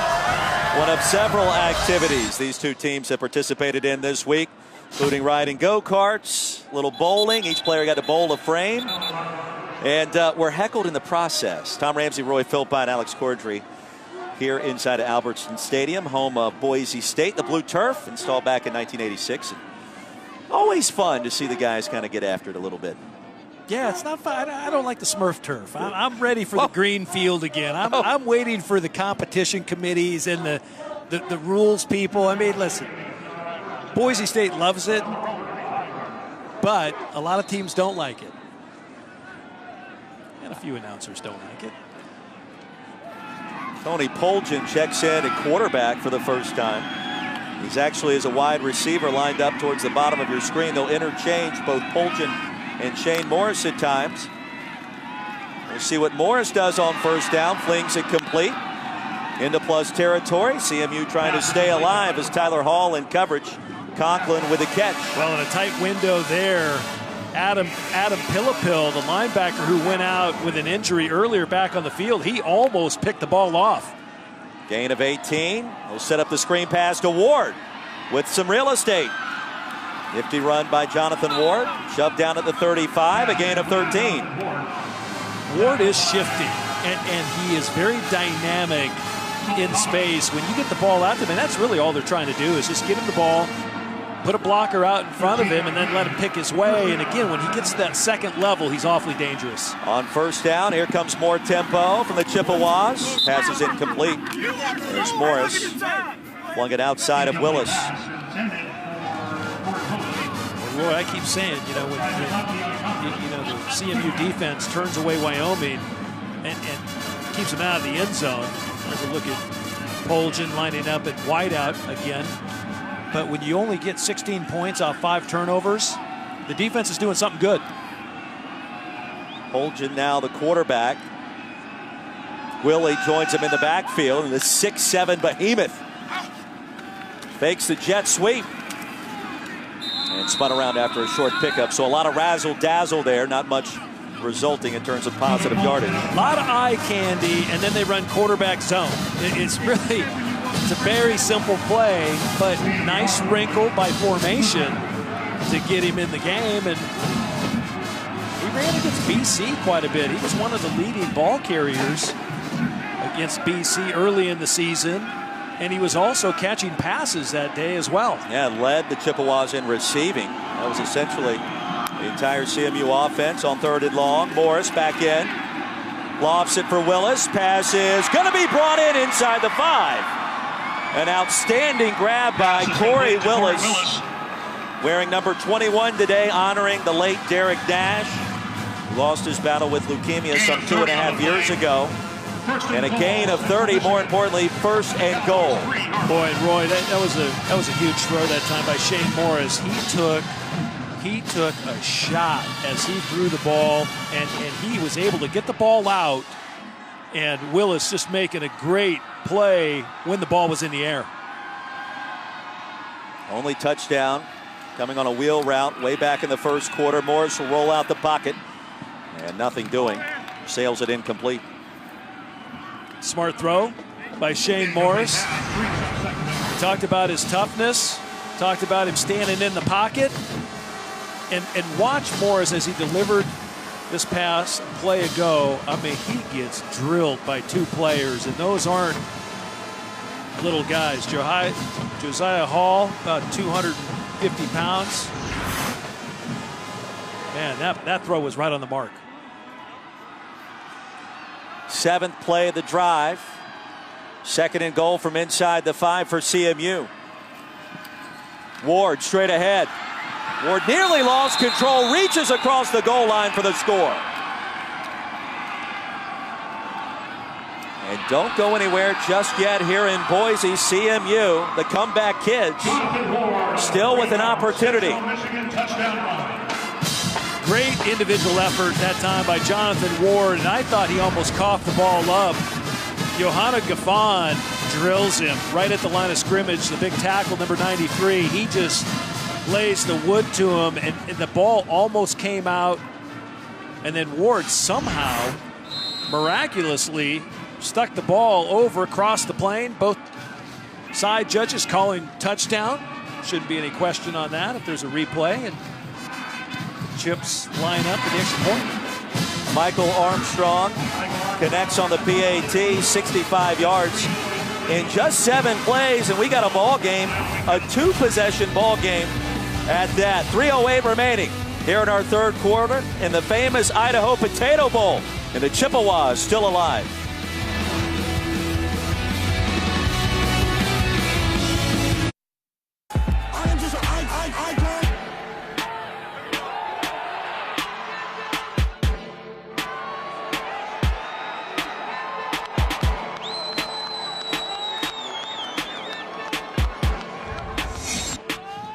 Back in Boise, home of the famous Idaho Potato Bowl. Josh Allen playing in this ball game. Expected to be a top 10 pick if he declares it. Tell you what, if I lived in Laramie, I'd want the Browns to draft me too. That's disrespectful to Laradice. Laradice, baby. Laradice. Come on. Come on. Why does everyone pick on the Browns all the time? Well, all the time. It's been an organization in disarray for a long period. I will tell you this. The Browns are better at the line of scrimmage than most would have you believe. even if the wins haven't followed suit under head coach Hugh Jackson the last couple of seasons. Now, speaking of the Browns, don't forget Week 16 Monday Night Football matchup here on ESPN. Nick Foles, Alshon Jeffrey, and the Eagles hosting Derek Carr, Marshawn Lynch, and the Raiders. Philly needs a win or a Vikings loss on Saturday to clinch home field advantage in the NFC. Monday Night Countdown starts our coverage at 7:30 Eastern from the city of brotherly love, the Link in Philadelphia. Should be a lot of fun. Regular season coming to a close. Hard to believe. Hard to believe. We're already there. I mean, we are. And still some business to take care of for both of these teams here in Boise. Overstreet, straight ahead. And you can sense momentum turning ever so slightly. Chippewas scoring moments ago, just their second touchdown of the night. And now let's see if Josh Allen takes the air once again. Well, and Wyoming with 101 rush yards today, it's just, I don't think it's been enough so far, Roy, to take a little bit of the heat off Josh Allen. But, you know, here, because you really want to throw the ball on this down, long yardage second down, get a little something, but you said you got to really protect the ball here. Play action, Allen flips it ahead. Out to the 45. That should be enough to move the sticks. A gain of 9. Fountain brings down Austin Fort. And that will be a first down. And you know what I love about 17? He can throw the ball 75 yards down the field. He can throw it with velocity. And then he can take everything off the ball and throw a really soft touch ball to a tight end on the run. Just kind of lay it in. And it's a very catchable ball. They get the chains moving. Another first down for the Pokes. Under 2 to play in the third. Big first down for the Cowboys. Allen. Quick toss ahead to the 50. James Price makes the reception, a gain of 5. Yeah, the ball was tipped coming out. The defender got his hand up and deflected the ball. Price did a nice job staying with it. Briones was able to get a fingertip on it. Ball spotted at midfield. CMU needs another stop. Try to make this a one-possession game. And it feels like, Tom, the Cowboys have kind of slowed things down after those 3 early touchdown strikes from Josh Allen. And content to lean on their very resilient defense. Allen, nowhere to run. Appeared to be a busted play, trying to hand it off to Overstreet. Instead, was brought down after a 2-yard pickup by Michael Oliver. He took a shot by Oliver. Oliver read it as quarterback scramble, and he got to the ball carrier, who was Allen, immediately. Very important third down, Pokes. 5 of 11 on third down tonight. Snow is held off.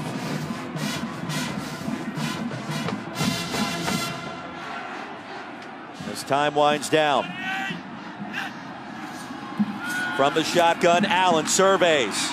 Flushed, Allen. Can he get to the edge? He cannot, and he tripped up, and the blue turf monster got him that time. And you saw him banging his fist right there at the 50. He knows he probably should have had the first down, Tom.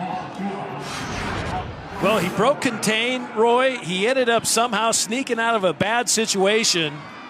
The pocket just breaks down immediately. And as he escapes, he sees where he needs to go.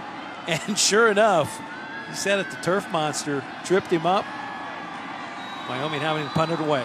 So the 4th punt of the afternoon coming up for Wyoming. Wyoming Cowboys 30. And we begin our 4th quarter here in Boise. Cowboys in control, but CMU, they've been the comeback kids this season. Do they have one more in store? Now we're about to find out. The home of the famous Idaho Potato Bowl. 4th quarter coming up.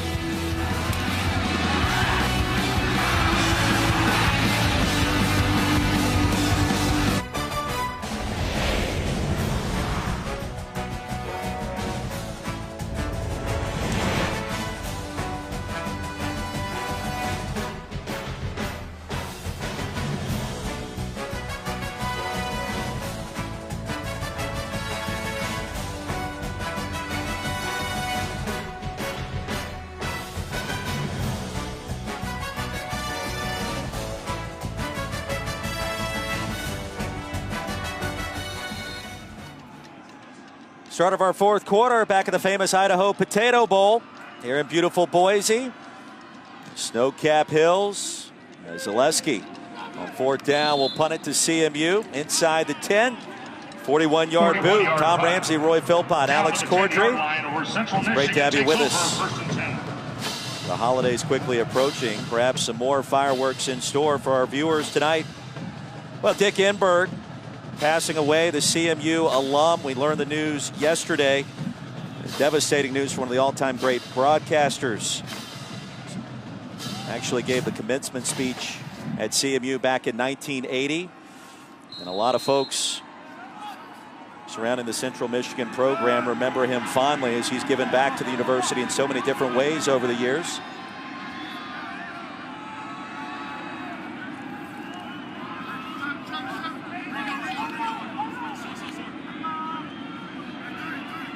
First and 10. Willis flips it ahead across to the 15. Malawiya with the stop. Now celebrating the life of the late Dick Enberg.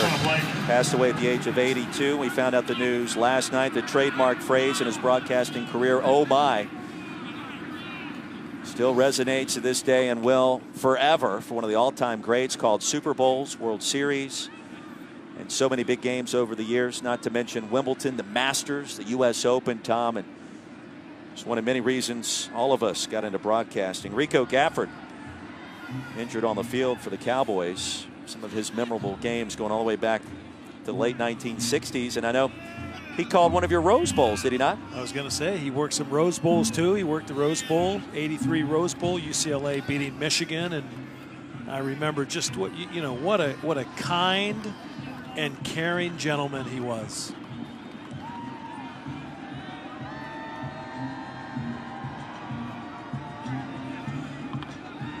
Gafford is able to get off the field under his own power. Good sign for the Cowboys. CMU trying to complete another comeback. Tom Ramsey, Alex Cordry, Roy Philpott. It's been a great week here at the famous Idaho Potato Bowl. Just underway in our fourth quarter. Screen to Chapman. Brought down by Granderson, who was tracking him right as that play started. Gain of 2. Awfully good play by the defensive end. Granderson recognizing it's a slip screen, and then he just charges out and lays the lumber on Chapman. Chippewas 2 of 7 on third down. They need this one in the worst way.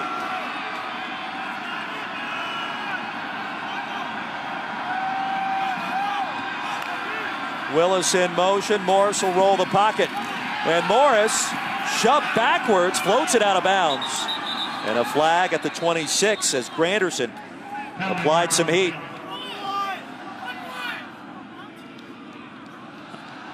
I think they might flag Wyoming. I think they might flag Wyoming for a hold. Holding on an eligible receiver by the defense number 28. That's a 10-yard penalty. Automatic first down. One of the few mistakes made by Andrew Wingert tonight. And Wingert, if he could see into the backfield, you see it, he's tackling Conklin. And if he could have seen Granderson make the play on the quarterback, Morris, I mean, Granderson got shot out of a cannon and just pushed the blocker back into Morris's lap. Morris fakes the screen one way, heads the other. And Ward fumbles it near the sideline. They'll say it'll stay with CMU as the Wyoming defender couldn't get there quick enough. That was Priester. Priester almost was able to keep it in bounds, and that would have been a spectacular play. Yeah, Ward's arm kind of batted it out of bounds. You see Priester, he stepped out before he recovered it, but just a great hustle play that time by Robert Priester. So CMU dodges a bullet. It'll be 2nd down and 6. Trailing by 16. Still a 2-possession game with a 2-point conversion in effect. And this time Ward nowhere to run. Wingert was able to get there in a hurry.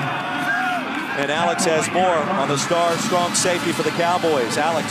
Roy, fearless is a good word to describe Andrew Wingert. He's from Colorado, and how about this? Coach Bowl says he was a phenomenal downhill skier. He used to ski double black diamonds once he committed to the Cowboys. No surprise here. He had to hang up the skis, but defensive coordinator Scotty Hazelton says Wingert has no self-preservation skills. He's a totally free spirit, which enhances his style of play.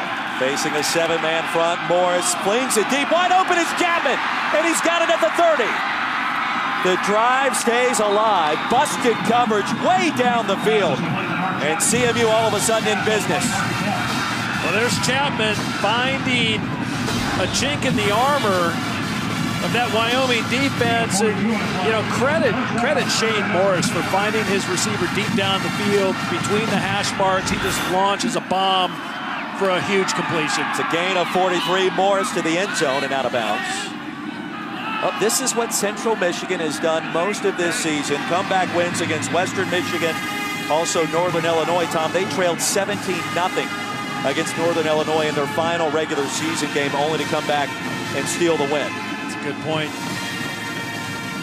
They've kept it close, Roy. You know, when you let teams hang around, stay in the ball game. I just want to know who's checking up on Andrew Wingert, making sure he's not going down double black diamond runs. I want to know that. Does a coach go up with him? That's insane. The double blacks are double scary. Polchin straight ahead. And the backup quarterback, just a redshirt freshman. Lucky to get back to the line. Well, and Roy, the Chippewas have had a tough time tonight rushing the football. Only 25 total yards on the ground, and on the flip side, Shane Morris, 18 of 29, 255 yards, 1 TD, 3 costly interceptions. But you know what? He's hung in, and he's battled, and he's shown great resilience tonight. Got to be 4-down territory here, 3rd and long. From the 28, here's Morris. Flushed again, ball came out, heavy pressure, and it's picked up by the Cowboys. The Wyoming defense comes through again and returned for the touchdown by who else? Carl Granderson. Recovery by Colton Donovan for a Wyoming touchdown. The first team all Mountain West Conference performer has come through in the clutch all season long. He does it again. Well, Yofana Gaffan, the defensive tackle number 93, who's all everything as well, just busts through the middle of the line, and he just blasts Shane Morris. He blasts him. Gaffan inside. They run a little stunt, runs a little TE, and he comes around and really takes the place of Granderson, and then Granderson just keeps chugging, picks up the loose ball, and runs 58 yards for the score. Carl Granderson was a wide receiver in high school. He weighed about 180 pounds, soaking wet. Cowboys took a chance, brought him in. He's added about 75 pounds of good weight. And off to the races. Another turnover as the Pokes cash in yet again.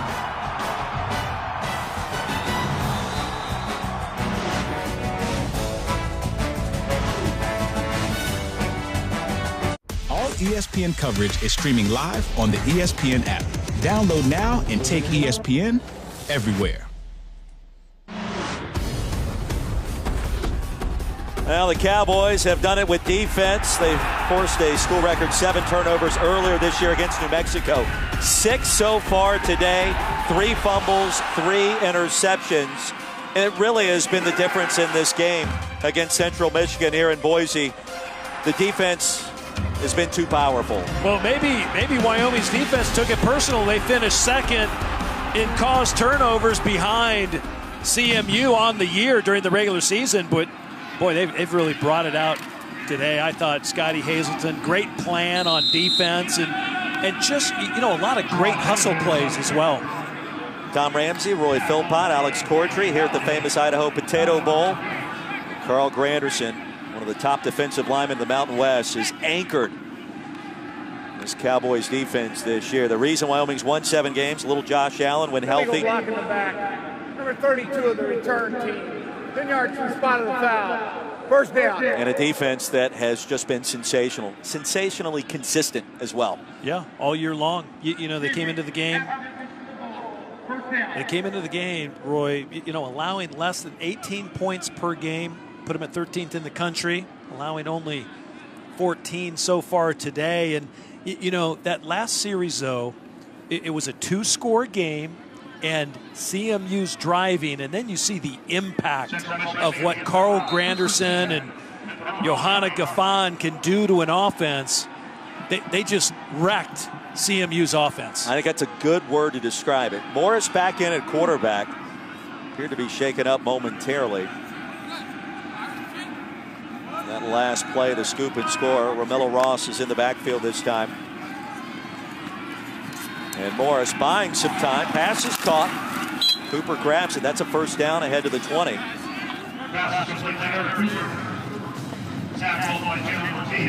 So 11 minutes remaining. Snow is coming down. And the Cowboys ready to celebrate what they hope will be their 8th win of the season. CMU needs a lot of help in a hurry.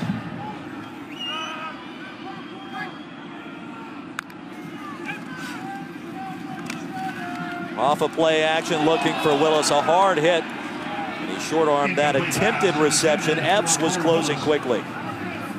The temperature has dropped, making it a little more difficult just to throw and catch. Wyoming, though, they have been tough. They are continuing to just send pressure at Shane Morris. He hasn't had an easy throw yet today. You used a great word to describe the Cowboys secondary earlier this year, and I think the word you used was sticky. These guys, they're just all over you in guarding your receivers and tight ends. And tonight, I think they've been that again. Conklin on the crossing pattern. Near side and approaching midfield, ushered out there. So a nice pickup will keep the drive alive, give them 29 yards. But the secondary for the Cowboys has been a difference maker in the Mountain West Conference. And for the most part tonight in the famous Idaho Potato Bowl as well. Well, in that time, Shane Morris had some time to throw. Conklin came across the entire formation on a crossing route, and nice throw and catch. But yeah, there's tight windows. Deep ball incomplete, and Willis in the area. Epps was tracking that one down like he was the intended target. Well, I was giving Scotty Hazelton a hard time because, you know, in their program and all their literature, they say, oh, yeah, you were a Tampa 2 team. Well, he might have played like 3 snaps at Tampa 2 the whole season, because I'm like, listen, coach, I'm watching film. You're in like man free. You're in some match. You're in some different, you know, zone blitz schemes. I never see you play Tampa 2. He started laughing. He goes, well, we'll run a snap or 2 of it at least. Just to give him the look. That was Gafford that nearly picked it off. Meanwhile, Ross stacked up at the 50. And nowhere to run. Josiah Hall create a tackle for loss on that play. They lose a yard. You know, it's kind of scary, too. Wyoming's, they're a pretty young team. And I do think they have to find someone to replace Josh Allen. That's going to be the biggest void of maybe one of 3 or 4 teams in the FBS level, finding guys that replace those #1 draftable quarterbacks. There's going to be a few of them. Chippewas 3 of 9 on 3rd down. Morris pressured. Granderson got there after the scoop and score moments ago. Another sack for big number 91. He's got nearly 10 this year. Well, and what makes Granderson so good, he's long, he's fast, and he just has a motor that just keeps coming, right? A relentless pursuit to the quarterback. And right there, you just see him just keep driving. Great leg drive, great angle. He's able to get around the tackle and then make the hit on Morris. The 10th tackle for loss tonight for the Cowboys defense. Sheldon gets it away. From inside the 15, a short return across the 20. 42-yard punt, a 6-yard return, and the big story today, the return of Josh Allen off the AC sprain. 3 first-half touchdowns for one of the top quarterbacks in the nation.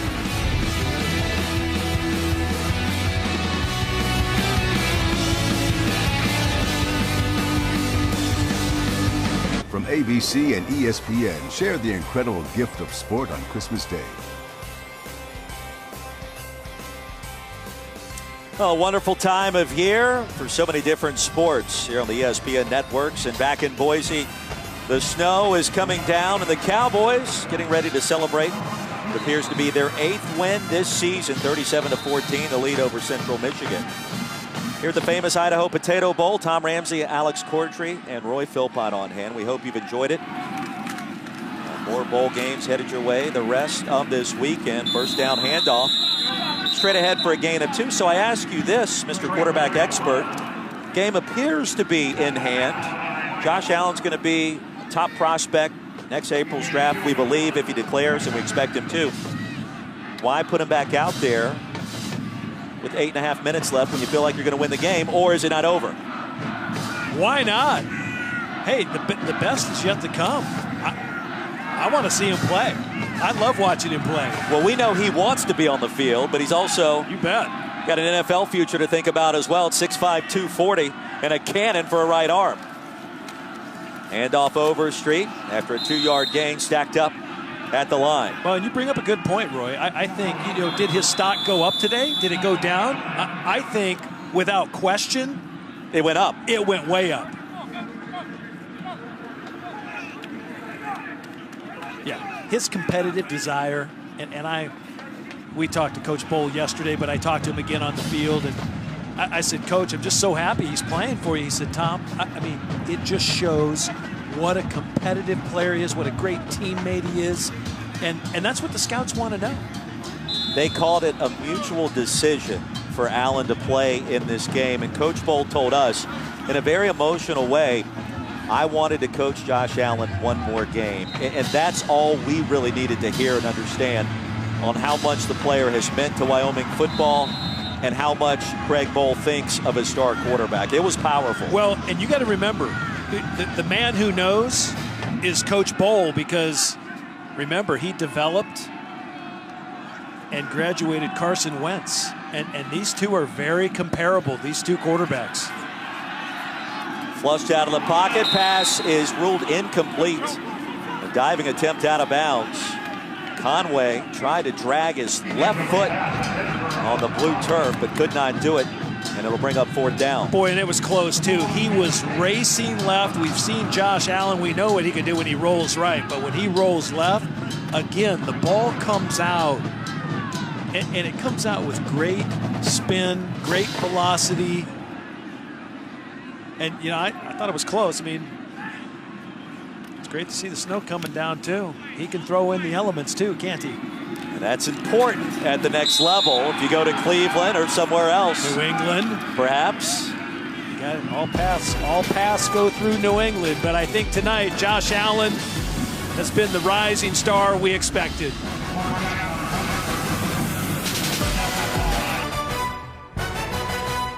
The famous Idaho Potato Bowl, brought to you by Famous Idaho Potatoes. Always look for the Grown in Idaho seal. Now, 'tis the season for bowl games. 3 more headed your way tomorrow. Starting first at noon Eastern, Texas Tech takes on USF in the Birmingham Bowl. 3:30 San Diego State versus Army. The Black Knights in the Lockheed Martin Armed Forces Bowl. Then at 7, App State and Toledo, the MAC champs. Headed your way, the Dollar General Bowl, all 3 games available, of course, on the ESPN app. Cooper, the intended receiver, CMU taking over as Logan Wilson does his job, and Josh Allen has done his job as well tonight. Left high school without any scholarship offers. I'm sorry, Roy, go ahead. Well, I was going to say, went the junior college route. Yeah. Wyoming defense has been sensational tonight as well. Started sending out emails across the country to every single FBS head coach. Hey, would you consider me? Here's my film. Here's a link to my highlights. I want to play for you. The only school that answered was Wyoming and Craig Bowl. Coach Bowl flew down to see Josh Allen and his family, his mother LaVon, and also his father Joel, and he said, we're going to make you the face of our program. It took some time for it to happen, but it finally did in the last 2 years. Suffered some injuries along the way, but what a story and what a ride it has been. Number 17 in brown and gold. Morris's pass incomplete. And on third down, the Pokes defense will force another punt. And you love the fact, too, Allen talks about his coach. Coach talks about Allen. They both, get a little lump in their throat at times. So you know how much they mean to each other, which is great when you talk about collegiate athletics. They're passionate, and they love football. And you know, when you love the game and you're passionate about the game, as the Chippewas are going for it here on fourth down at midfield, it's a wonderful thing to see, but a lot of good things happen when you love the game. Winger drifts back after attacking the line. Pass will be brought in down at the 35. So bobbling for a moment was Conklin. Finally corralled it. That'll move the chains on fourth down, a gain of 18. Tell you what, that guy's going to play on Sundays too, and he's going to have a nice long career. Tyler Conklin, a former Division II basketball player, kind of got burned out on the hard court, and what a great move for him to come over and play at Central Michigan, and just shows great athleticism and just great hands. Morris, Conklin again, a hard hit out of bounds. The pass was reeled in for positive yardage. Tyler Hall laying the wood after the 9-yard pickup. But Conklin, you mentioned it, played Division II basketball at Northwood.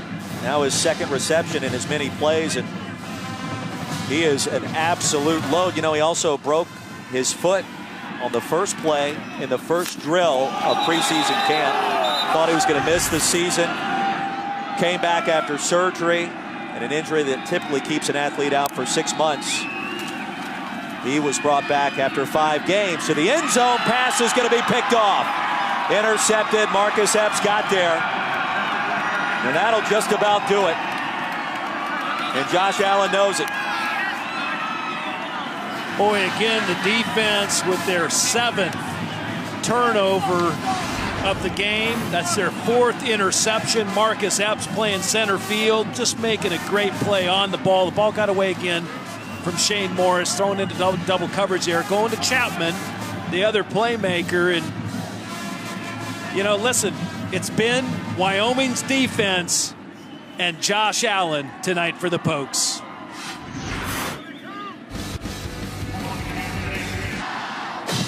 Back at the famous Idaho Potato Bowl. The score tells the story. Tom Ramsey, Roy Philpott, Alex Cordry. Snow is coming down in Boise, Idaho. And a competitive game is given way to a blowout after the scoop and score by Carl Branderson to start our fourth quarter. Josh Allen remains under center for the Pokes. The first down give straight ahead, a short pickup. We'll send you back to the studio. Adnan Virk has more for you. Adnan.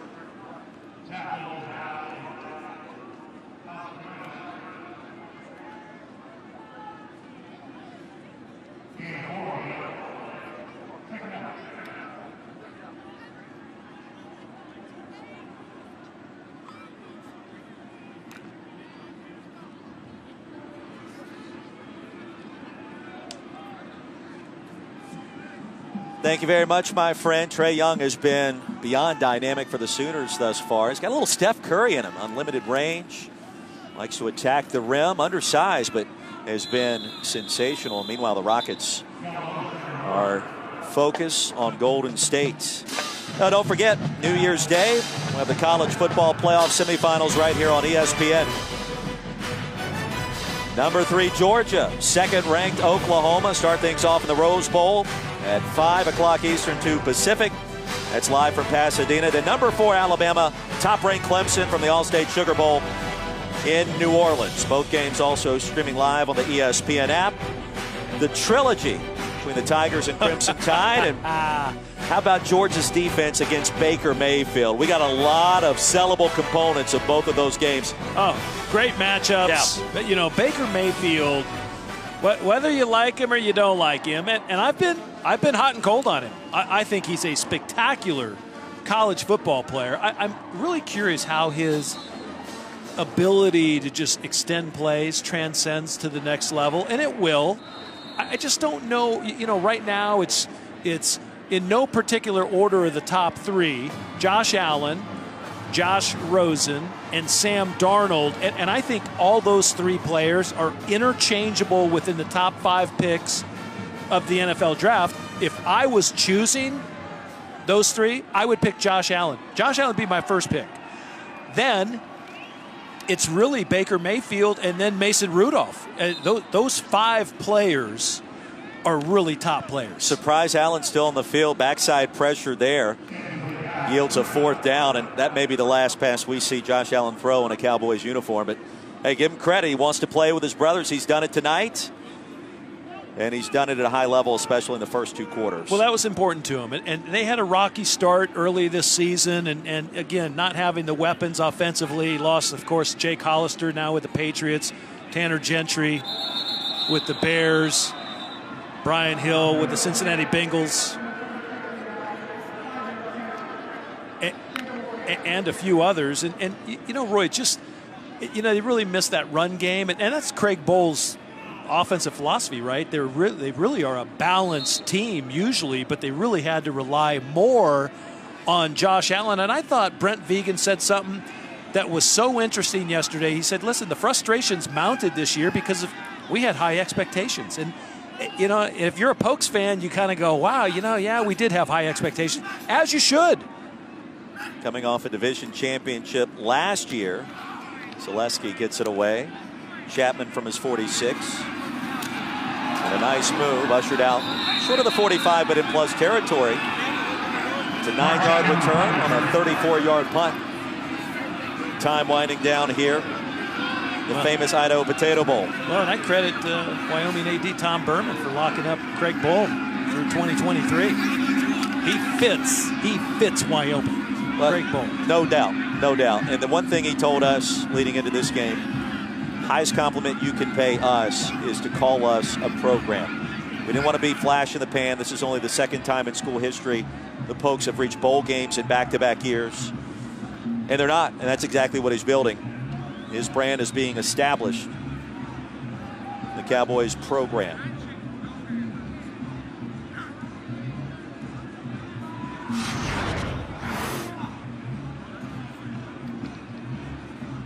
Can't really see what happens here. We'll try and really kind of just can't tell exactly what happened there.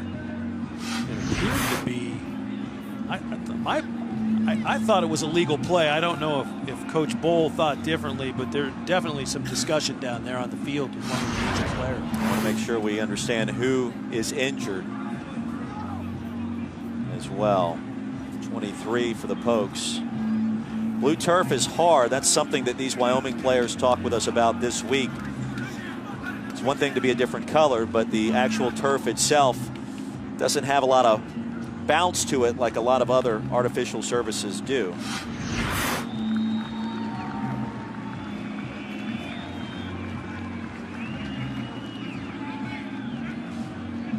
So after the extended delay, Tim Kamana, who's a senior, was the injured player. He's up now, walking around. That's a good Honolulu. sign. Yeah. You hate to end on an injury. Boy, the defense sure did do a great job today. 7 turnovers, 4 picks, 3 fumble recoveries, 5 sacks, 10 tackles for loss, a scoop and score by Carl Granderson. What more can you do, defense? Poljan, the quarterback, redshirt freshman, will take over the starting reins next year. Shane Morris will move on.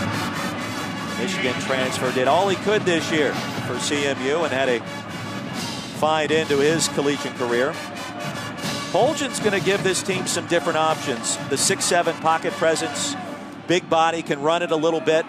Mentioned that BC game earlier this season, led CMU in receiving. He's basically the Chippewas' offense as Conklin watches that pass sail out of bounds.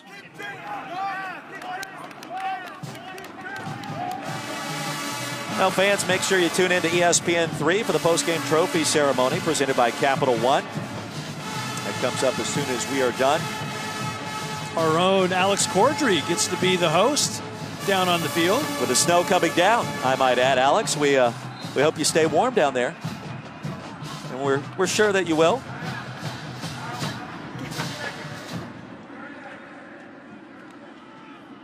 The Cowboys call a timeout. 4:21 remaining. 3rd and 3 coming up. And I love the bold commentary you gave us, and you've said it now twice.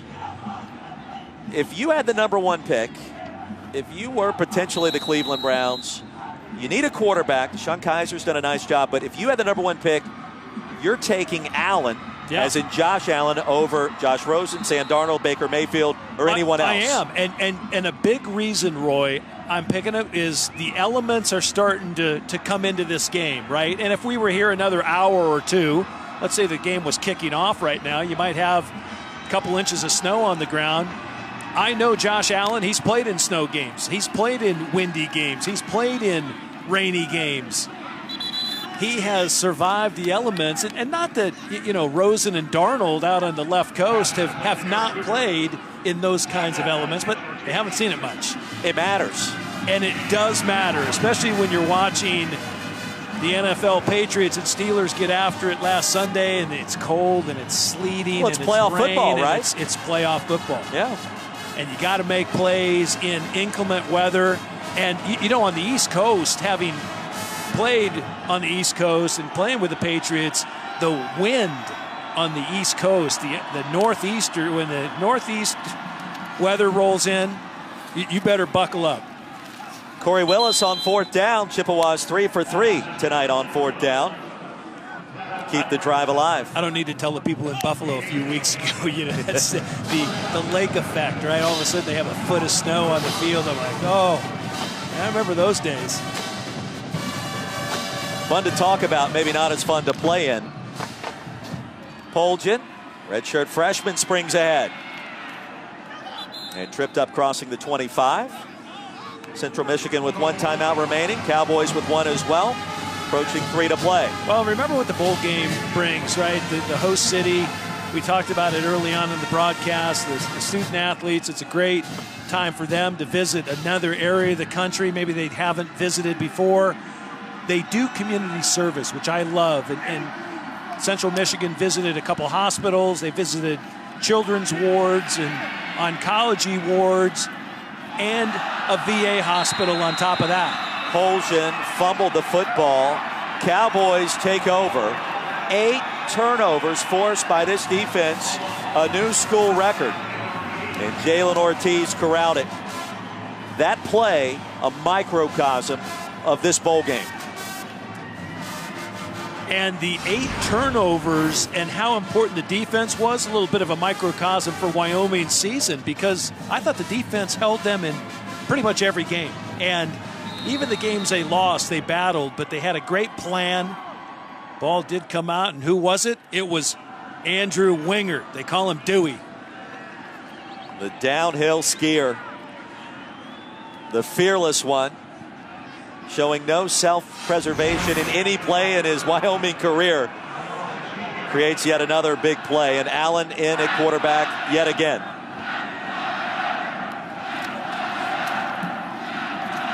The Cowboys fans making their presence felt. Well, it hasn't come easy at times, but for Josh Allen, what should be the final play of his Wyoming career, he'll go out on top one more time, and he is our Capital One player of the game, and rightfully so. Very nice.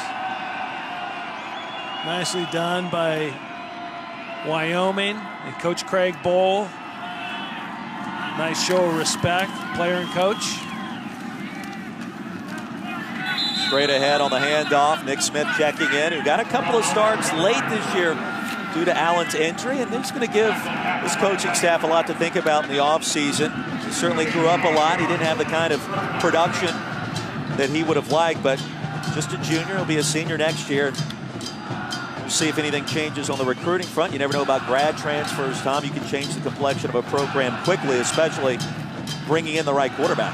You really can. And you know, we saw it this year throughout almost every conference we worked. Grad transfers really showed up big. And it's interesting how they get to certain places that they might have known a coach, or someone might have been familiar with their high school coach in their old hometown, and they've said, hey, Philpott was just here. He's over at, XYZ University. Oh, I didn't know he was running his offense there. And the next thing you know, the player shows up on the doorstep of a program, and it does change the complexion quickly, though. And I like that. I like having that aspect.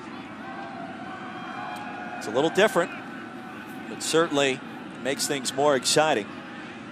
As the Gatorade bath is just about set to begin, and why not have Josh Allen lead that charge?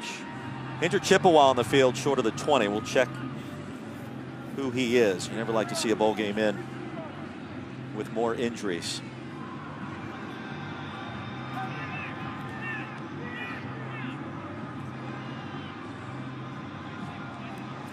Well, Sports Center headed your way later tonight after the Warriors-Lakers on ESPN. Rachel Nichols will talk to Steph Curry and also Kevin Durant about their quest for another championship, plus injuries, ejections, and their relationship. Also, the Rockets try to continue a new winning streak against the Clippers. They'll do it without Chris Paul. And the latest on Josh Allen as Mel Kiper Jr. weighs in on his performance here tonight. Michael Steinhauer, the injured Chippewas, he's helped off the field.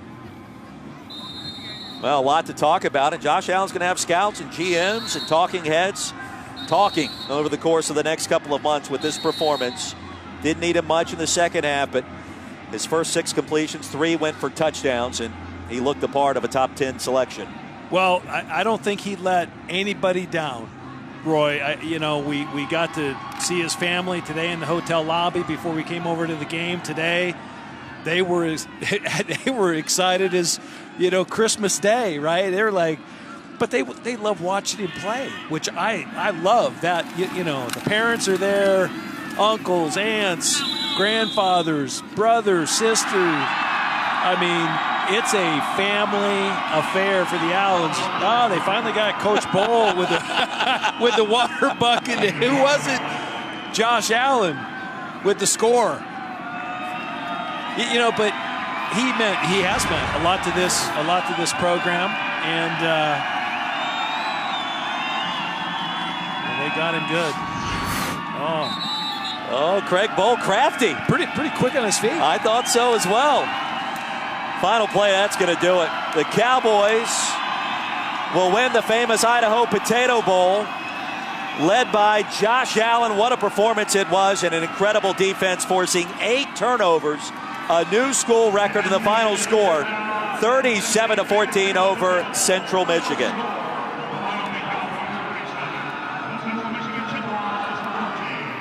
Hey, Josh.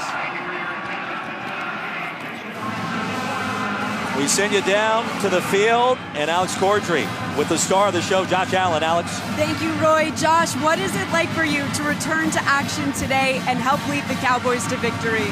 It's everything I've dreamt about, Hats off to Central Michigan. That's a good football team right there. We came out, we just wanted it more. Our defense played phenomenal. They've been doing it all season. We trusted our coaches. It just feels great how we executed today. Why was this important to you to play in this bowl game? Man, coming only from one scholarship offer, Coach Bowl and Coach Vegan, they believed in me. When I came out of junior college, I felt like I owed them at least one more game here. Football's a part of me. If I'm not playing it, I'm not me. So I got to be on the field at all times because I love this team, I love this game, and I love the Cowboys. Josh, you say you love this game. How do you best put into words what it's like for you to think about your future and playing in the NFL? It's like I said, I've dreamt about it. Hey, good job, 83. I've dreamt about it ever since I was a little kid, being an NFL quarterback. I guess should have let him. Oh, shit. Dreamt about it ever since I was a little kid. I'm sorry for profanity, but it's an awesome feeling. We're so close, but I want to enjoy this with my guys right now. Josh, thank you so much. Thank you, Alex. Guys. Alex, thank you very much. An emotional Josh Allen celebrating the bowl victory here in Boise. The final score 37-14. We thought he was a top 10 pick. He played like one tonight, by golly. And he talks like one, too. I'm impressed. He played for the right reasons. He played with his teammates, his brothers. He trusted the process, his coaches. And what does it net out? It nets out a win, and his stock continues to soar. Big-time victory for the Pokes here in the famous Idaho Potato Bowl. What a week it was for Wyoming. And their first win in school history on the blue turf of Albertson Stadium, and it comes at the exact perfect time. Well, coming up next, NBA Countdown presented by Mountain Dew. For Tom Ramsey and Alex Cordry, I'm Roy Philpott saying good night from Boise, Idaho, where the Cowboys defeat Central Michigan 37-14.